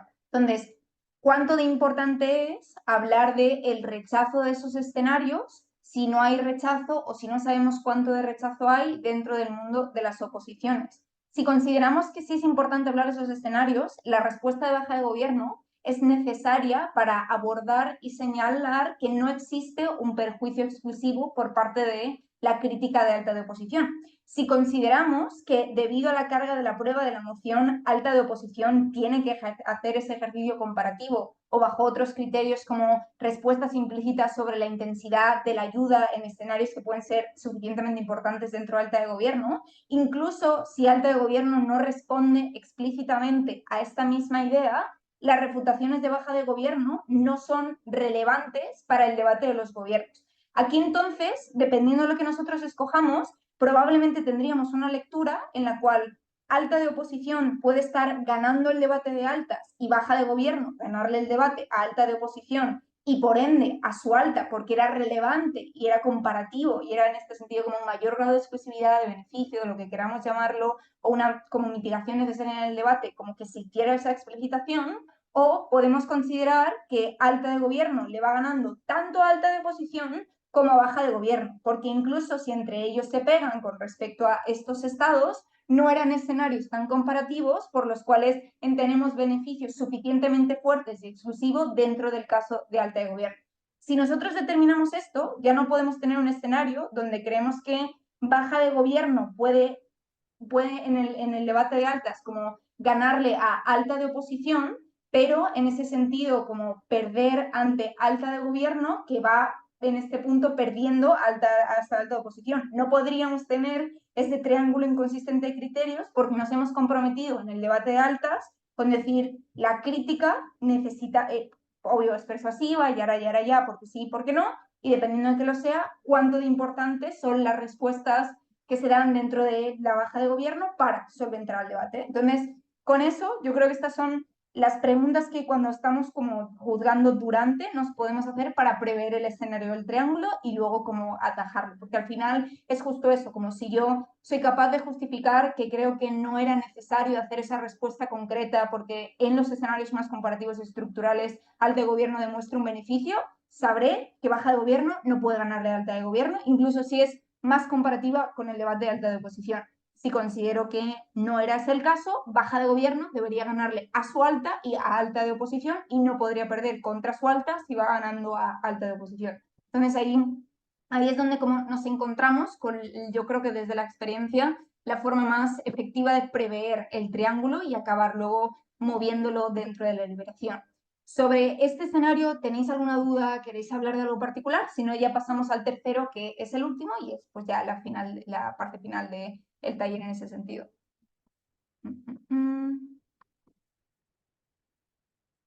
Va. Me gusta el todo claro, coma, por ahora. Es divertido porque es como las películas que te hacen, de momento, todo está bien. De momento. Vale, pues vamos a el último escenario, que son las comparativas sesgadas. Vale. De las comparativas sesgadas, yo aquí quiero hacer una aclaración, y es que para mí sesgadas no es algo inherentemente malo, porque entiendo el debate como un ejercicio inherentemente subjetivo. Fundamentalmente porque todos los equipos quieren ganar, y eso ya lo he dicho antes, como los equipos más competitivos van a utilizar las herramientas que han desarrollado con su esfuerzo y con su experiencia para sesgar la comparativa a su favor. El discurso de látigos es la como personalización y maximización de este sesgo de las comparativas al 200%. Como siempre crees que vas ganando, siempre bajo diferentes criterios están o no están y se sesgan las comparativas del debate. Yo creo que aquí, sobre todo cuando los equipos tienden a ser persuasivos en sus palabras, es cuando se complejiza la forma en que nosotros estamos internalizando los criterios que se nos exponen con los criterios que nosotros estamos utilizando al juzgar.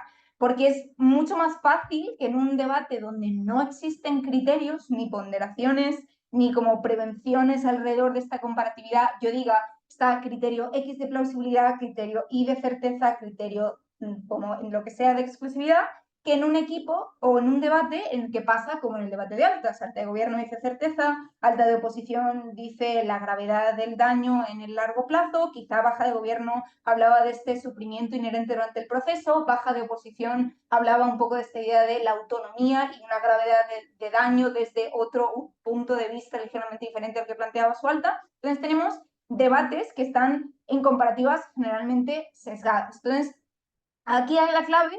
Si teníamos antes buscar el involucramiento y buscar el elemento determinante, es buscar la consistencia de lo que dicen con lo que está pasando en el debate y con lo que la moción efectivamente requiere. ¿Esto cómo se ve? Esto se ve con analizar de forma crítica si que un equipo me diga este caso es más certero, efectivamente implica que el caso es más certero.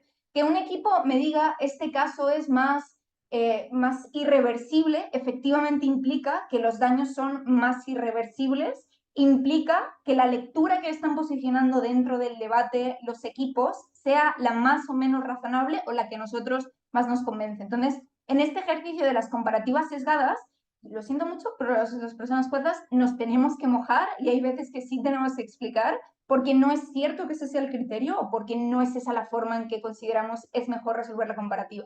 Para mí, el paradigma de cuando las personas juezas nos damos mucha cuenta de esto es cuando, por ejemplo, hay una diferenciación que dice, voy a refutar el punto de alta de, por ejemplo, de alta de oposición, que mi alta no ha refutado, porque lo voy a refutar, pero es un elemento marginal dentro del debate.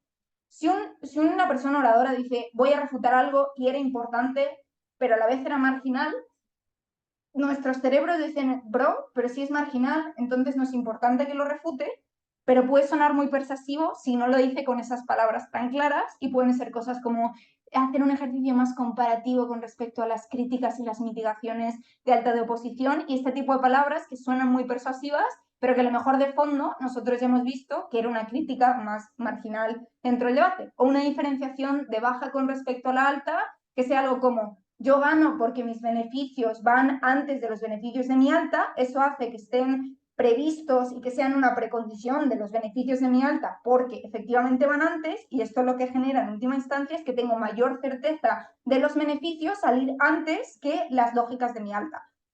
Si no lo dicen con esas palabras y lo añaden con cosas muy bonitas como esta precondición, como esta reversibilidad y prevención de daños, y como enunciar este tipo de criterios, que pues al final es parte del ejercicio del debate, a lo mejor no nos damos cuenta de que es una lógica profundamente cíclica alrededor de algo es importante porque va antes, como va antes nos previene, y como nos previene es más importante porque es capaz de generar más certeza antes. Entonces, con eso, lo que nosotros vemos en la consistencia es dónde están las red flags de los equipos con la moción y con el debate. Son muy comunes los ejercicios de encuadres también, sobre todo en los debates de altas en los que puede existir una doble carga de la prueba, donde un equipo se hace cargo de destrozar a la otra parte, pero no necesariamente de construir a positivo la forma en que ellos lo hacen mejor. Con un encuadre como el hecho de tener un mundo peor desde oposición o desde gobierno es un suficientemente impacto, ¿vale? La comparativa se nos está sesgando, se nos está intentando sesgar en términos de consistencia con la moción,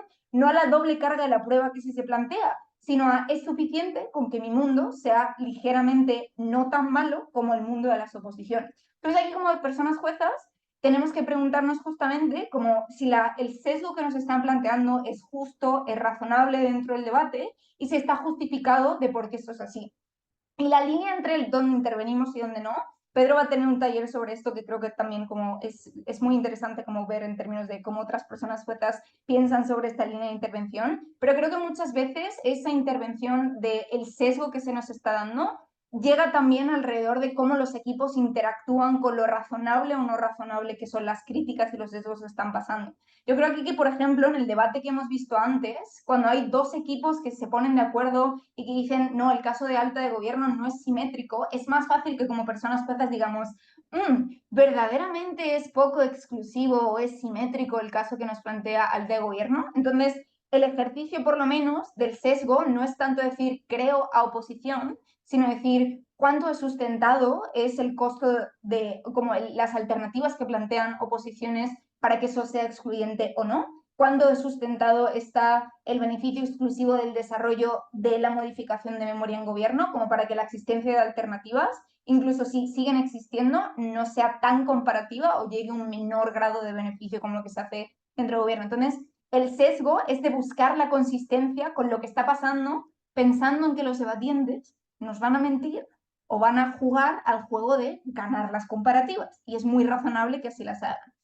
En lugar de, aquí lo que vamos a hacer es, yo quería haber puesto las primeras intervenciones de extensiones, pero creo que no da tiempo, entonces vamos a ver la primera intervención de baja de gobierno, y aquí voy a parar porque se muestran dos interpretaciones acerca de cómo se está dando la lectura del debate y, por tanto, cuál es el sesgo con el cual yo voy a posicionar el caso, ¿no? Entonces, vamos a ver esta primera intervención de baja de gobierno que nos sesga o va a intentar sesgarnos, mejor dicho, en diferentes puntos hacia diferentes criterios en la lectura de alta que nosotros ya hemos tenido. Vamos a verla entonces. Curso, ya vamos entonces para iniciar el debate en bajas. Acapi, you're here. Hola, Leole. Buen curso. Hemos de mezclar aquí. Primero vamos a amplificar las ideas que trae mi alta, porque creo que el caso que trae mi alta es estratégico. Luego voy a despriorizarlo con lo que dice Jessica, que tiene bastante razón. Por si compran su caso, le ganan en su caso, pero en el caso razonable, igualmente, vamos. Mira, mi alta hace un esfuerzo muy grande probando cómo el desarrollo de la memoria ayudará por el efecto regadera a otras enfermedades que tengan que ver con la memoria y a tener más conocimiento sobre el cerebro, que ayuda, por ejemplo, a poder salvar enfermedades como el Alzheimer o saber más sobre enfermedades como la sociopatía. Ahora, lo que te vamos a probar es sobre cómo esta mero desarrollo también ayuda a las aplicaciones de otros ámbitos que no tienen nada que ver con el cerebro humano y cómo esto es preferible porque en el sencillo paso se pasa. Es decir, que en el mismo desarrollo esto también sirve para otros ámbitos, por tanto vamos a amplificar los beneficios que esto da, porque solamente dicen que esto sirve para otras cosas, pero igual que no compraríamos en un debate, por ejemplo, esto hace que sea más legítimo la idea del Estado, sin explicar qué es que sea legítimo la idea del Estado, cómo se materializa, no podemos comprar esto también aplicaría a otras cosas, sin explicar a qué cosa aplicaría. Hay un gap increíblemente grande en ese hueco en explicar a qué cosa aplicaría. Primero, en el campo de la sociología, saber cosas como por qué somos más racistas, es decir, cómo funciona el recuerdo de las personas que son más racistas y cómo funciona el cerebro de las personas que son más racistas o de las que son menos, por qué sentimos odio, por qué sentimos nostalgia, por qué queremos o abrazamos las desigualdades. Todo ese conocimiento que es increíblemente nutritivo para la sociología, la sabemos en el cambio en el que estamos investigando con las personas para saber esto. Segundo, en el campo de la criminología, ¿por qué la gente comete delitos? ¿Qué gente está más predispuesta a cometer delitos? ¿Qué terapias ayudan a solucionar que la gente vuelva a reinsertar o no? O tenga terapias de, por ejemplo, una mayor conversión o terapias de, por ejemplo, rehabilitación. La sabemos en el estudio de esto. Tercero, en el campo de la medicina. Miren, solo para en el desarrollo de esto tenemos que investigar.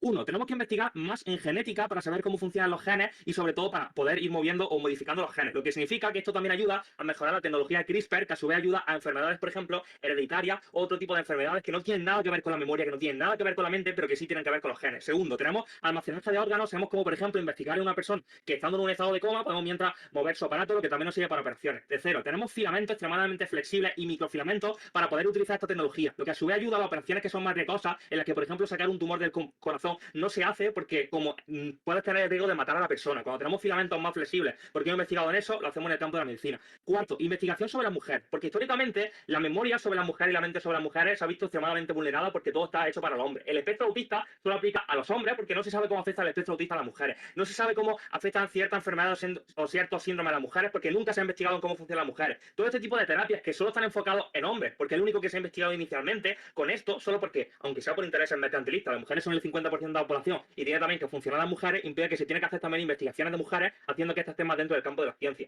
Pero quinto, y esto responde a Alta de Oppo, porque creo que Alta de Oppo es buena haciendo una refutación estratégica sobre cómo la inversión de esto genera un coste de oportunidad. Miren, esto es un proceso extremadamente duradero en el que vamos a tener que gastar mucho dinero e invertir muchos recursos. Eso significa que los estados tienen que justificar que están invirtiendo recursos en la psicología sin dar ningún resultado. Eso significa que tienen fuerte incentivo en, por ejemplo, en el camino de invertir más en psicólogos, en el camino de invertir más en cosas que tengan que ver con la psicología, solo para decirle al público que esto efectivamente está funcionando y para justificar los grandes gastos que están haciendo inicialmente. Lo que hace que ocurra al contrario. Solo para justificar el desarrollo de esta tecnología tienen que seguir invirtiendo más en cosas que tengan que ver con la psicología. Voy a despriorizar ahora esto por si pensaban que mi alta ganaba. Yo creo que sí.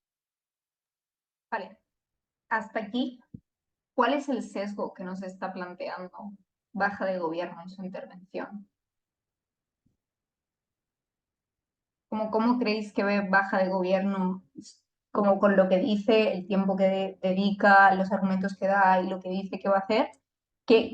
¿Cuál es la lectura hacia la que está sesgando Baja de Gobierno el debate?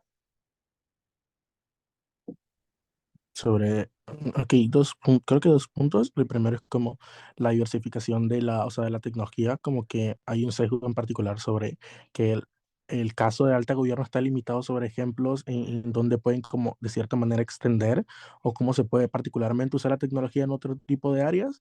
Y la segunda es como la inversión sobre cómo la tecnología, como es longeva, implica que hay una justificación sobre la inversión, haciendo como que el argumento de la inversión de alta gobierno que te explicaban sobre cómo actúa uno con el otro, sino que ahora justifican cómo de cierta manera la inversión va hasta ese punto, ¿no? Creo que es como el sesgo que veo en el caso de Baja de Gobierno. ¿Sí? Antes de la despriorización que va a hacer Baja de Gobierno, ¿alguien tiene una lectura más matizada o ligeramente diferente sobre el sesgo que de momento parece tener?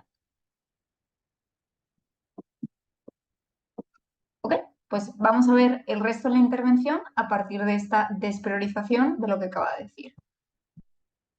Si hay esfuerzos suficientes por Jessica para probar que ya hay apoyo para estas cosas, no solamente piensen en inteligencia artificial, piensen en cómo Elon Musk está investigando con Neuralink, que ya tiene que ver con temas del cerebro humano y por tanto creo que hay fuerte incentivo. Hay apoyo por la población porque la población ya tiene incentivo y conoce la importancia del cerebro y se están viendo a todos los problemas que tiene que haber, pero a su vez ya está existiendo la tecnología y la inversión público-privada respecto a esto, así que no creo que sea necesario el desarrollo de esta tecnología solo para que se dé. Vamos entonces a asumir que esto funciona y ver por qué igualmente es positivo. Primero, ¿por qué esto tendrá un buen uso? Esto es un huevo que tiene mi alta, que Alta de Oppo le barre respecto a esto. ¿Por qué se hará bien? Uno, los estados ya manipulan con otras cosas como la educación o como la propaganda, no tienen incentivo a meter a las personas en una clínica en la que tienen que modificar su cerebro porque esto pone extremadamente en contra a personas con los derechos humanos, prefieren hacerlo de una manera más soft que hace que no se note. Segundo, si eso es cierto, prefiero directamente que la gente que vive una dictadura piense que está bien a que vivan en dictadura sin poder solucionar nada y piense que está mal. Si esto es cierto, me parece legítimo que las personas sufran, prefiero que haya una tecnología que haya que las personas estén bien. Tercero, si hay regulación respecto a esto, la moción de hecho lo concede. El hecho de que la moción conceda que haya investigación público-privada implica que esto no es patentable. Esto es como el genoma humano en la investigación de la genética, el genoma humano no se puede patentar porque hay una fuerte regulación para esto. El hecho de que ya se permita esto significa que hay una regulación. Y ya sobre temas de medicina y temas sobre neurociencia, temas sobre genética, hay una regulación muy fuerte por algo que se llama comité bioética, que hace que sean muy pocos los expertos que puedan determinar cómo o cómo no funciona esto. Lo que hace que si ya en temas de genética tenemos esto, que es lo avanzado, razonablemente, y teniendo en cuenta que esto es duradero, en otros temas que tengan que ver con la neurociencia se va igualmente a crear esto. Voy a darle un punto en alta y luego vemos cómo esto beneficia a la gente. Existan regulaciones para algo, cero es garantía de que se use bien, especialmente cuando hay estados con altísimo poder o con estados corruptos que tienen capacidades de saltarse regulaciones y usarlo como quieren.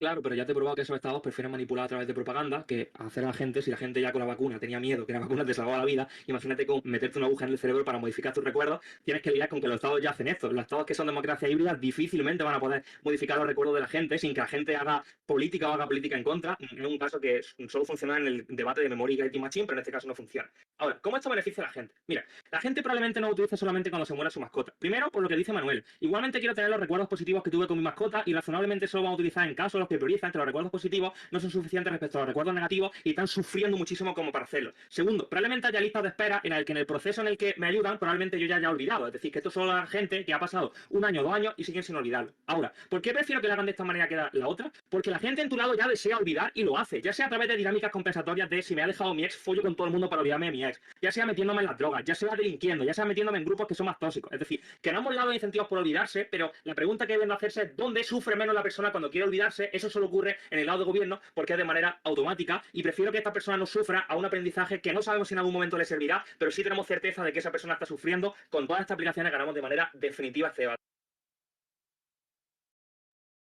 The plot. Muchísimas gracias, Capi, por ese discurso. Llamamos ahora a Luis Felipe en baja oposición. Vale. Misma pregunta que antes. ¿Cuál es el sesgo con el cual Baja de Gobierno está comparando su intervención y por tanto su contenido con el debate de altas? ¿Cuáles son los sesgos que encontramos? Dale, Sandra.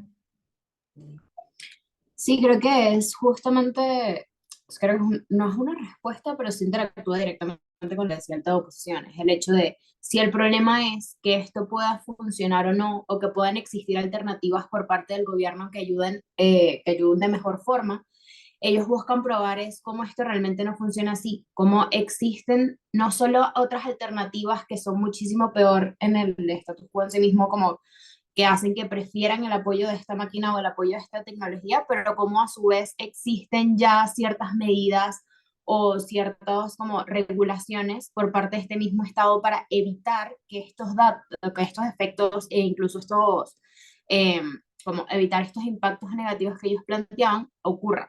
O sea, justamente y el sesgo, como estas cosas que buscaban plantear o que buscaban como definir como verdaderas y estos impactos negativos, realmente no se terminan dando y termina siendo muchísimo mejor el lado de gobierno. Justin, ¿tenías la mano levantada? No sé si puedo aportar algo más. Era básicamente lo que decía Sandra. Yo creo que lo único que diría era como, para hacerlo más corto, es como, yo creo que el sesgo que tiene particular el gobierno es explicar de que no es la única opción o alternativa en particular que hace que las personas sufran y que de cierta manera las personas es como no pueden culpabilizar algo en particular cuando ya hay otras maneras de que las personas sigan sufriendo o sigan como viviendo estas experiencias. Creo que básicamente eso. Sí, yo creo que es interesante esta intervención porque justo es una primera parte de la intervención que implícitamente reconoce como importante todo el desarrollo de la alta y por eso dedica 3 minutos a amplificar los impactos, seguido de una segunda parte de la intervención que reconoce que lo más relevante dentro del debate parece ser la suficiencia de las respuestas de alta de OPPO alrededor de la funcionalidad o no de la medida. Entonces aquí existe un sesgo muy curioso en el cual entendemos que es más importante o que Baja de Gobierno cree que Alta de OPPO está ganando el debate, pero aún así se involucra con intentar ganar a Alta de Gobierno, no en términos de certeza, sino en términos de amplificación de impacto. Creo que esto es importante de verlo, porque para baja de gobierno, las respuestas de alta de OPO implícitamente son suficientes para señalar y, como ellos mismos dicen, barrer la funcionalidad desde alta de gobierno. Entonces, ahí, si nosotros compramos que efectivamente esas críticas de alta de OPO son suficientes hacia alta de gobierno, la persuasión de las contenciones de baja de gobierno, lo que tenemos que ver es cuánto de persuasivas son a la hora de demostrar si la funcionalidad de estos estados es mejor o peor, pero también en el segundo punto, cuánto de más importante es la ponderación implícita de sufrimiento que hace baja de gobierno de las personas van a sufrir en el medio plazo en alta de OPO, no sé si aprenden o no, versus la ponderación que ya le dábamos crédito en el alta de oposición con respecto al largo plazo y el repetir los errores y repetir las vulneraciones que se dan dentro de las personas, ¿no? Para baja de gobierno va ganando alta de oposición. Si no estamos de acuerdo con eso, como personas juezas, las justificaciones serán alrededor de por qué la primera parte de la extensión demuestra implícitamente este involucramiento, por qué la amplificación no es tan certera como la de su alta o por qué tiene el mismo grado de inexclusividad que ellos mismos acaban criticando. Por tanto, como la mayor parte de su eficiencia y sus impactos no necesariamente son útiles dentro del debate y el resto de la intervención es insuficiente en términos mitigatorios o cuánto es suficiente es, ¿no? Como si no compramos eso, nuestras explicaciones justo van a decir lo que tú dices, está bien dicho, pero no interactúa en términos de consistencia con lo que tú luego acabas planteando dentro del debate. Y si lo compramos, pues como interactuamos con la parte como complementaria de eso. Creo que sí da tiempo ver el discurso de baja de oposición y aquí vamos a hacer la misma pregunta. ¿Cuál es el sesgo de baja de oposición alrededor de quién va ganando el debate y por tanto a quién tiene que ganar? Y nosotros como personas juezas ver cuánto de cierto es y cuánto va ganando dentro de lo que consideran la lectura más importante. Vamos.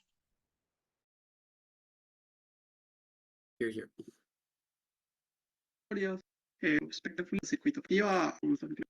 La memoria no solo nos construye.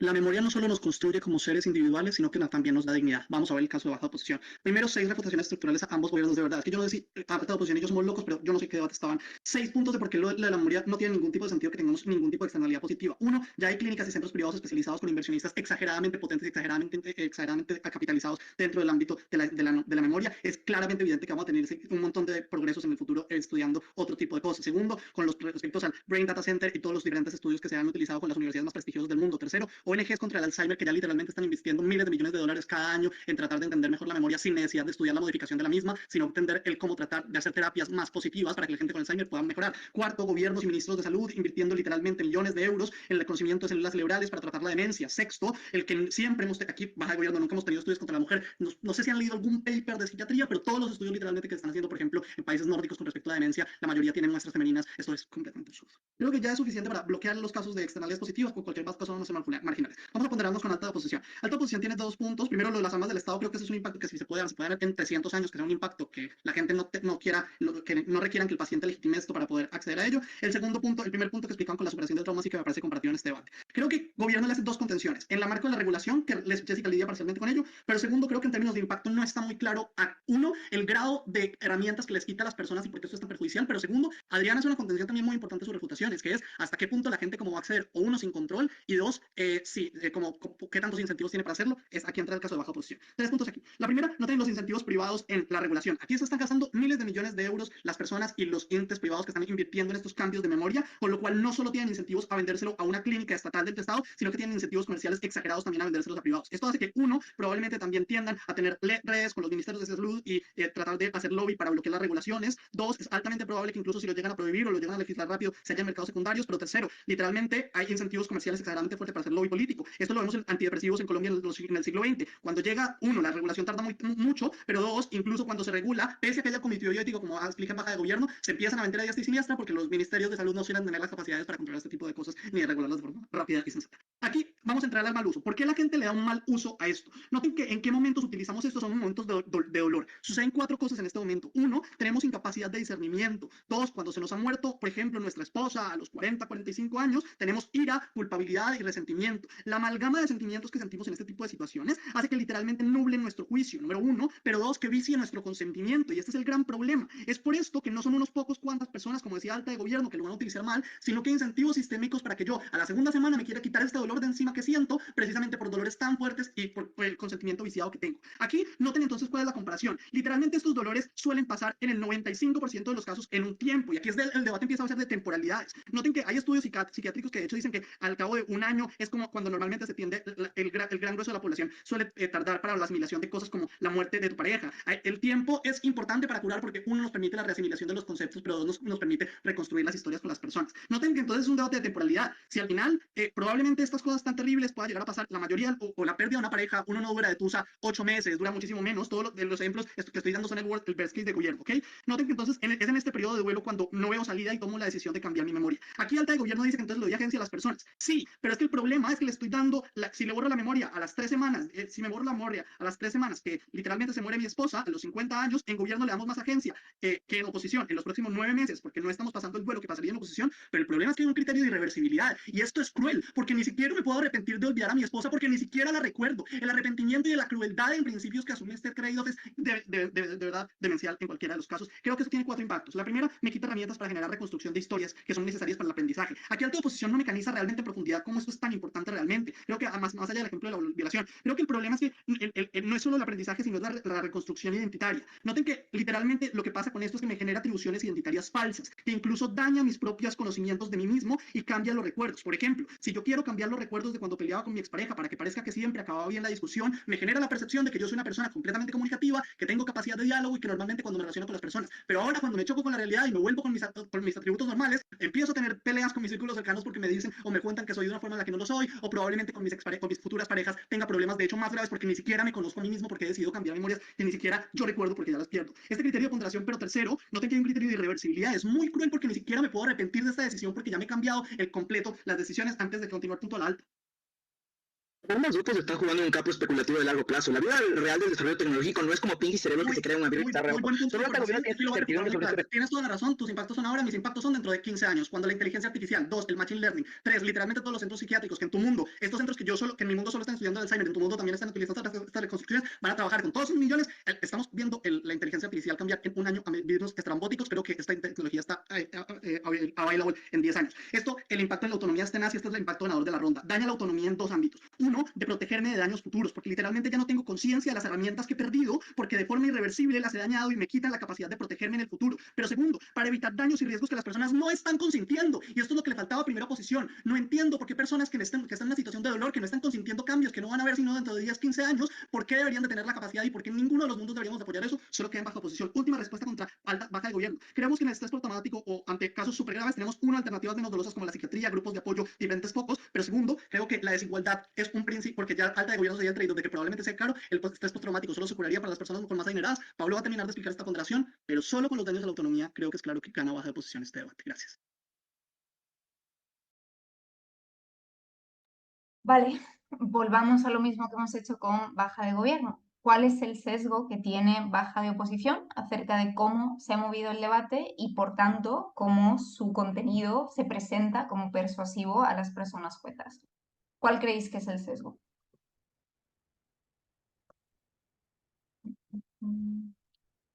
Y dale, Justin. Yo creo que el sesgo es con baja de gobierno y creo que se debe como particularmente cómo están dirigidas las respuestas o matizaje en eso, ¿no?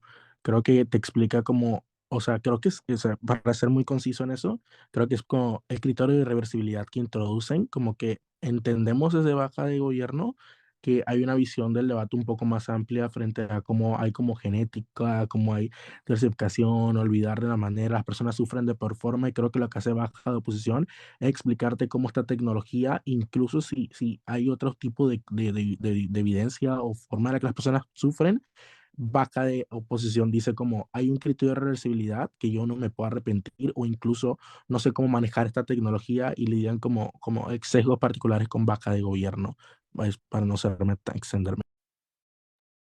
¿Sandra? Sí, creo que aquí más que todo, o sea, la extensión pasa como un tiempo significativo en tratar de lidiar con alta de gobierno y porque su caso no solo no es relevante y cierto, sino que también los efectos o la temporalidad de sus efectos realmente no es el correcto en este caso, pero no tanto como lo planteó alta de oposición, sino más allá. Y creo que es ahí donde menciona que el análisis de alta de oposición termina siendo como capaz no efectivo en sí mismo, no inefectivo, sino como insuficiente en cierto punto para lidiar con eso y por esas razones van más allá de, pero aparte explica cómo es en el caso de baja de gobierno, cómo es que si el problema en sí son el apoyo que justamente hablaba y la diversificación de la tecnología del que estos hablaban, como que ahí también existen otras alternativas para lidiar con esto y en ese sentido no sería suficiente. Creo que es justamente ahí donde está el sesgo. ¿Ok? ¿Alguien más quiere aportar sobre esto? Va, sí, yo creo que aquí los debates de baja son muy interesantes porque hay múltiples sesgos que se están contraponiendo consistentemente, ¿no? En el caso de baja de gobierno es lo que hemos visto, pero también en el caso de baja de OPPO es esta idea de hay una suficiencia por parte de alta de OPPO para lidiar con alta de gobierno, por ende las aportaciones de baja de gobierno son las más persuasivas de los gobiernos y ahí es donde voy a atacar no solo la externalidad, sino integradamente el sufrimiento de las personas, pero a la vez capitalizar que baja de gobierno puede estar siendo persuasiva a la hora de demostrar o mitigar el caso de alta de oposición y por tanto generar mecanismos que desde baja de oposición den un crédito mayor en términos comparativos a las respuestas, la certeza de los daños y la ponderación que llama de autonomía desde baja de oposición, ¿no? Entonces, son múltiples sesgos que funcionan en matices con respecto al uno del otro. Las preguntas de como personas juezas, yo creo que aquí nos tenemos que hacer es, la lectura del debate de baja de gobierno, de alta de oposición, le va ganando a mi alta, y la lectura de baja de oposición, de alta de oposición, va ganándole alta de gobierno, pero va perdiendo con baja de gobierno. ¿Son las lecturas más razonables que se dan del debate? Pero sobre todo, ¿cuáles son los criterios que hay detrás de esa lectura? Es decir, si el criterio en última instancia es como insuficiencia, por parte de baja de posición, ¿no? Insuficiencia de la alta de probar la estructuralidad del mal uso independientemente de actores externos que baja de gobierno mitiga cómo pueden más o menos actuar bien o mal. El criterio que hay detrás de la extensión de baja de oposición es mayor certeza de mal uso, por tanto, una mayor posibilidad de llegar a la gravedad de daño que plantea alta de oposición. El criterio de baja de gobierno con respecto a esto es en términos de exclusividad de los beneficios, al reconocer que las críticas de alta de OPPO son suficientes, por tanto, el desarrollo en sí mismo no tiene por qué llegar con los costos de oportunidad que se plantean. La exclusividad de cortar el sufrimiento en un medio plazo es el criterio con el cual acaba generando las comparativas desde baja de gobierno y desde baja de oposición. Entonces, reconociendo esos dos criterios que vienen estructuralmente de forma en qué es lo que hay detrás de esa lectura, porque si baja de OPPO creyera que alta de gobierno va ganando el debate, no pasaría 30 segundos de externalidades, pasaría 4 minutos de certezas, incertezas, desarrollo en sí mismo o no. Si baja de gobierno pensara que alta de gobierno va ganando el debate, lo mismo, el esfuerzo de la primera parte no vendría acompañado de una despriorización. Entonces, cuando vemos cuáles son los criterios detrás de la lectura, es donde viene la segunda capa y ¿son capaces de ganarlas bajo sus mismos criterios? Pongamos baja de OPPO. Baja de OPPO dice, lo más importante es este daño de la autonomía, la mayor parte de mecanismos son alrededor de generar mayor certeza y mayor exclusividad, en tanto en cuanto el tipping point particular de las personas para adoptar estos mecanismos es la cantidad de dolor que están pasando en los procesos particulares, por tanto, como a través de eso generando una ponderación de autonomía que es bastante similar a la que realiza alta de oposición con prever daños futuros. La diferencia es el enfoque. De baja de OPPO es interno, yo escoger este tipo de herramientas. En alta de oposición, si bien hay primeras partes del discurso que son internos del costo de oportunidad dentro de las personas, el mecanismo, el proceso o el costo racional que hay detrás por el que las personas activan esos mecanismos fuera de ser opción fácil, se justifica o no dentro de baja de oposición. ¿Son capaces de ganar baja de oposición bajo este tipping point de exclusividad y esta certeza de mal uso a su alta? Si la respuesta es sí, sabemos que baja de oposición va ganando potencialmente el debate a baja de gobierno, a alta de opo y a alta de gobierno. Si la respuesta es no, baja de opo puede ir ganando a baja de gobierno en términos de las 6 refutaciones o 6 capas de refutaciones de la funcionalidad o comparatividad de la misma, pero no ser tan importante, o por lo menos de momento no estar tan claro por qué era relevante interactuar en el debate con las explicaciones que ellos mismos dan, ¿no? Pero entonces ahí lo que hacemos de nuevo es analizar, ¿son capaces o es el caso de alta de oposición solo el ejemplo de la violación? ¿Cuánto es suficiente es la lógica detrás del ejemplo de la violación para desencadenar el tipping point del coste de oportunidad interno? Ante refutaciones de alta y de baja de oposición que ambos abordan por qué en diferentes escenarios se va a instrumentalizar desde actores externos la manera en que se aplica la medida y por tanto una potencial insuficiencia dentro de la regulación de los gobiernos. ¿Es más persuasivo baja de oposición o alta de oposición? ¿Por qué es más persuasivo? ¿En qué escenarios se mueve? ¿En qué escenarios no? Entonces, ahí es donde está la tercera capa, esta tercera capa de las comparativas sesgadas de si compro sus criterios implícitos o explícitos, son capaces de ganarlos con respecto a eso.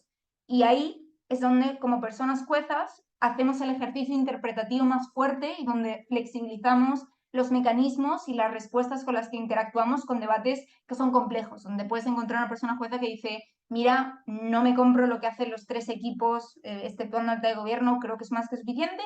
No, otra persona jueza que dice, creo que me compro que falta involucramiento dentro de oposiciones y debería ser penalizado, pero me parece que baja de gobierno sigue ganando como en las 2 lecturas del debate y te puedes encontrar como con baja de oposición, con alta de oposición, dependiendo de dónde los sesgos que se han estado moviendo creamos y justifiquemos razonablemente que son o no ciertos, ¿no? Entonces, este es el último escenario que para mí complejiza mucho y estos son el tipo de preguntas que creo que os podéis hacer durante el debate, pero que también podéis hacer en la deliberación, como si alguien del panel o incluso nosotros mismos como principales decimos, sí, yo creo que es cierto, me parece que baja de oposición va ganando con respecto a su alta porque refuta de forma efectiva la exclusividad de alta de gobierno. La pregunta detrás es, ¿eran necesarios o son útiles o cuánto de útiles o cómo son estas explicaciones? ¿Es consistente con que alta de oposición va ganando el debate? No, y ahora.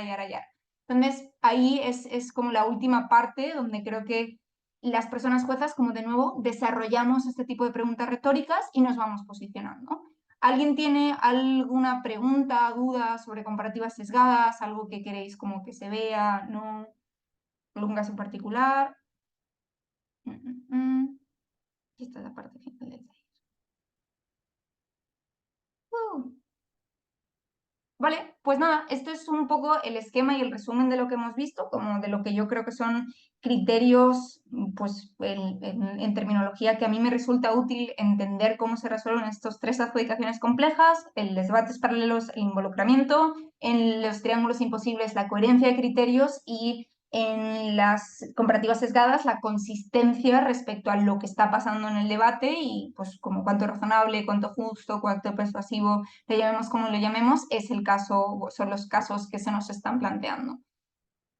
Sí, ya está. Solo si tenéis alguna duda podéis escribirme. Creo que tenéis la mayoría de mi número. Si no contesto, perdónenme. Me agobio. Estamos chiquitos. Pero sí, juzgar. Creo que también como personas juezas como entender que no hay solo una lectura del debate y no es algo como emperrado, matemático y completamente como inequívoco. Siento que ayuda mucho en debates complejos. Like, it's okay cambiar de opinión durante la deliberación. It's okay que tu lectura con la que te comprometes llega a alguien y dice, creo que está bien, pero creo que no es la más razonable, compro, no compro, y con eso como vais súper tranquilos. ¿Va? Pues nada, ya estaría todo. Muchas gracias por venir y voy a dejar de compartir. Bueno, primero voy a dejar de grabar. Adiós.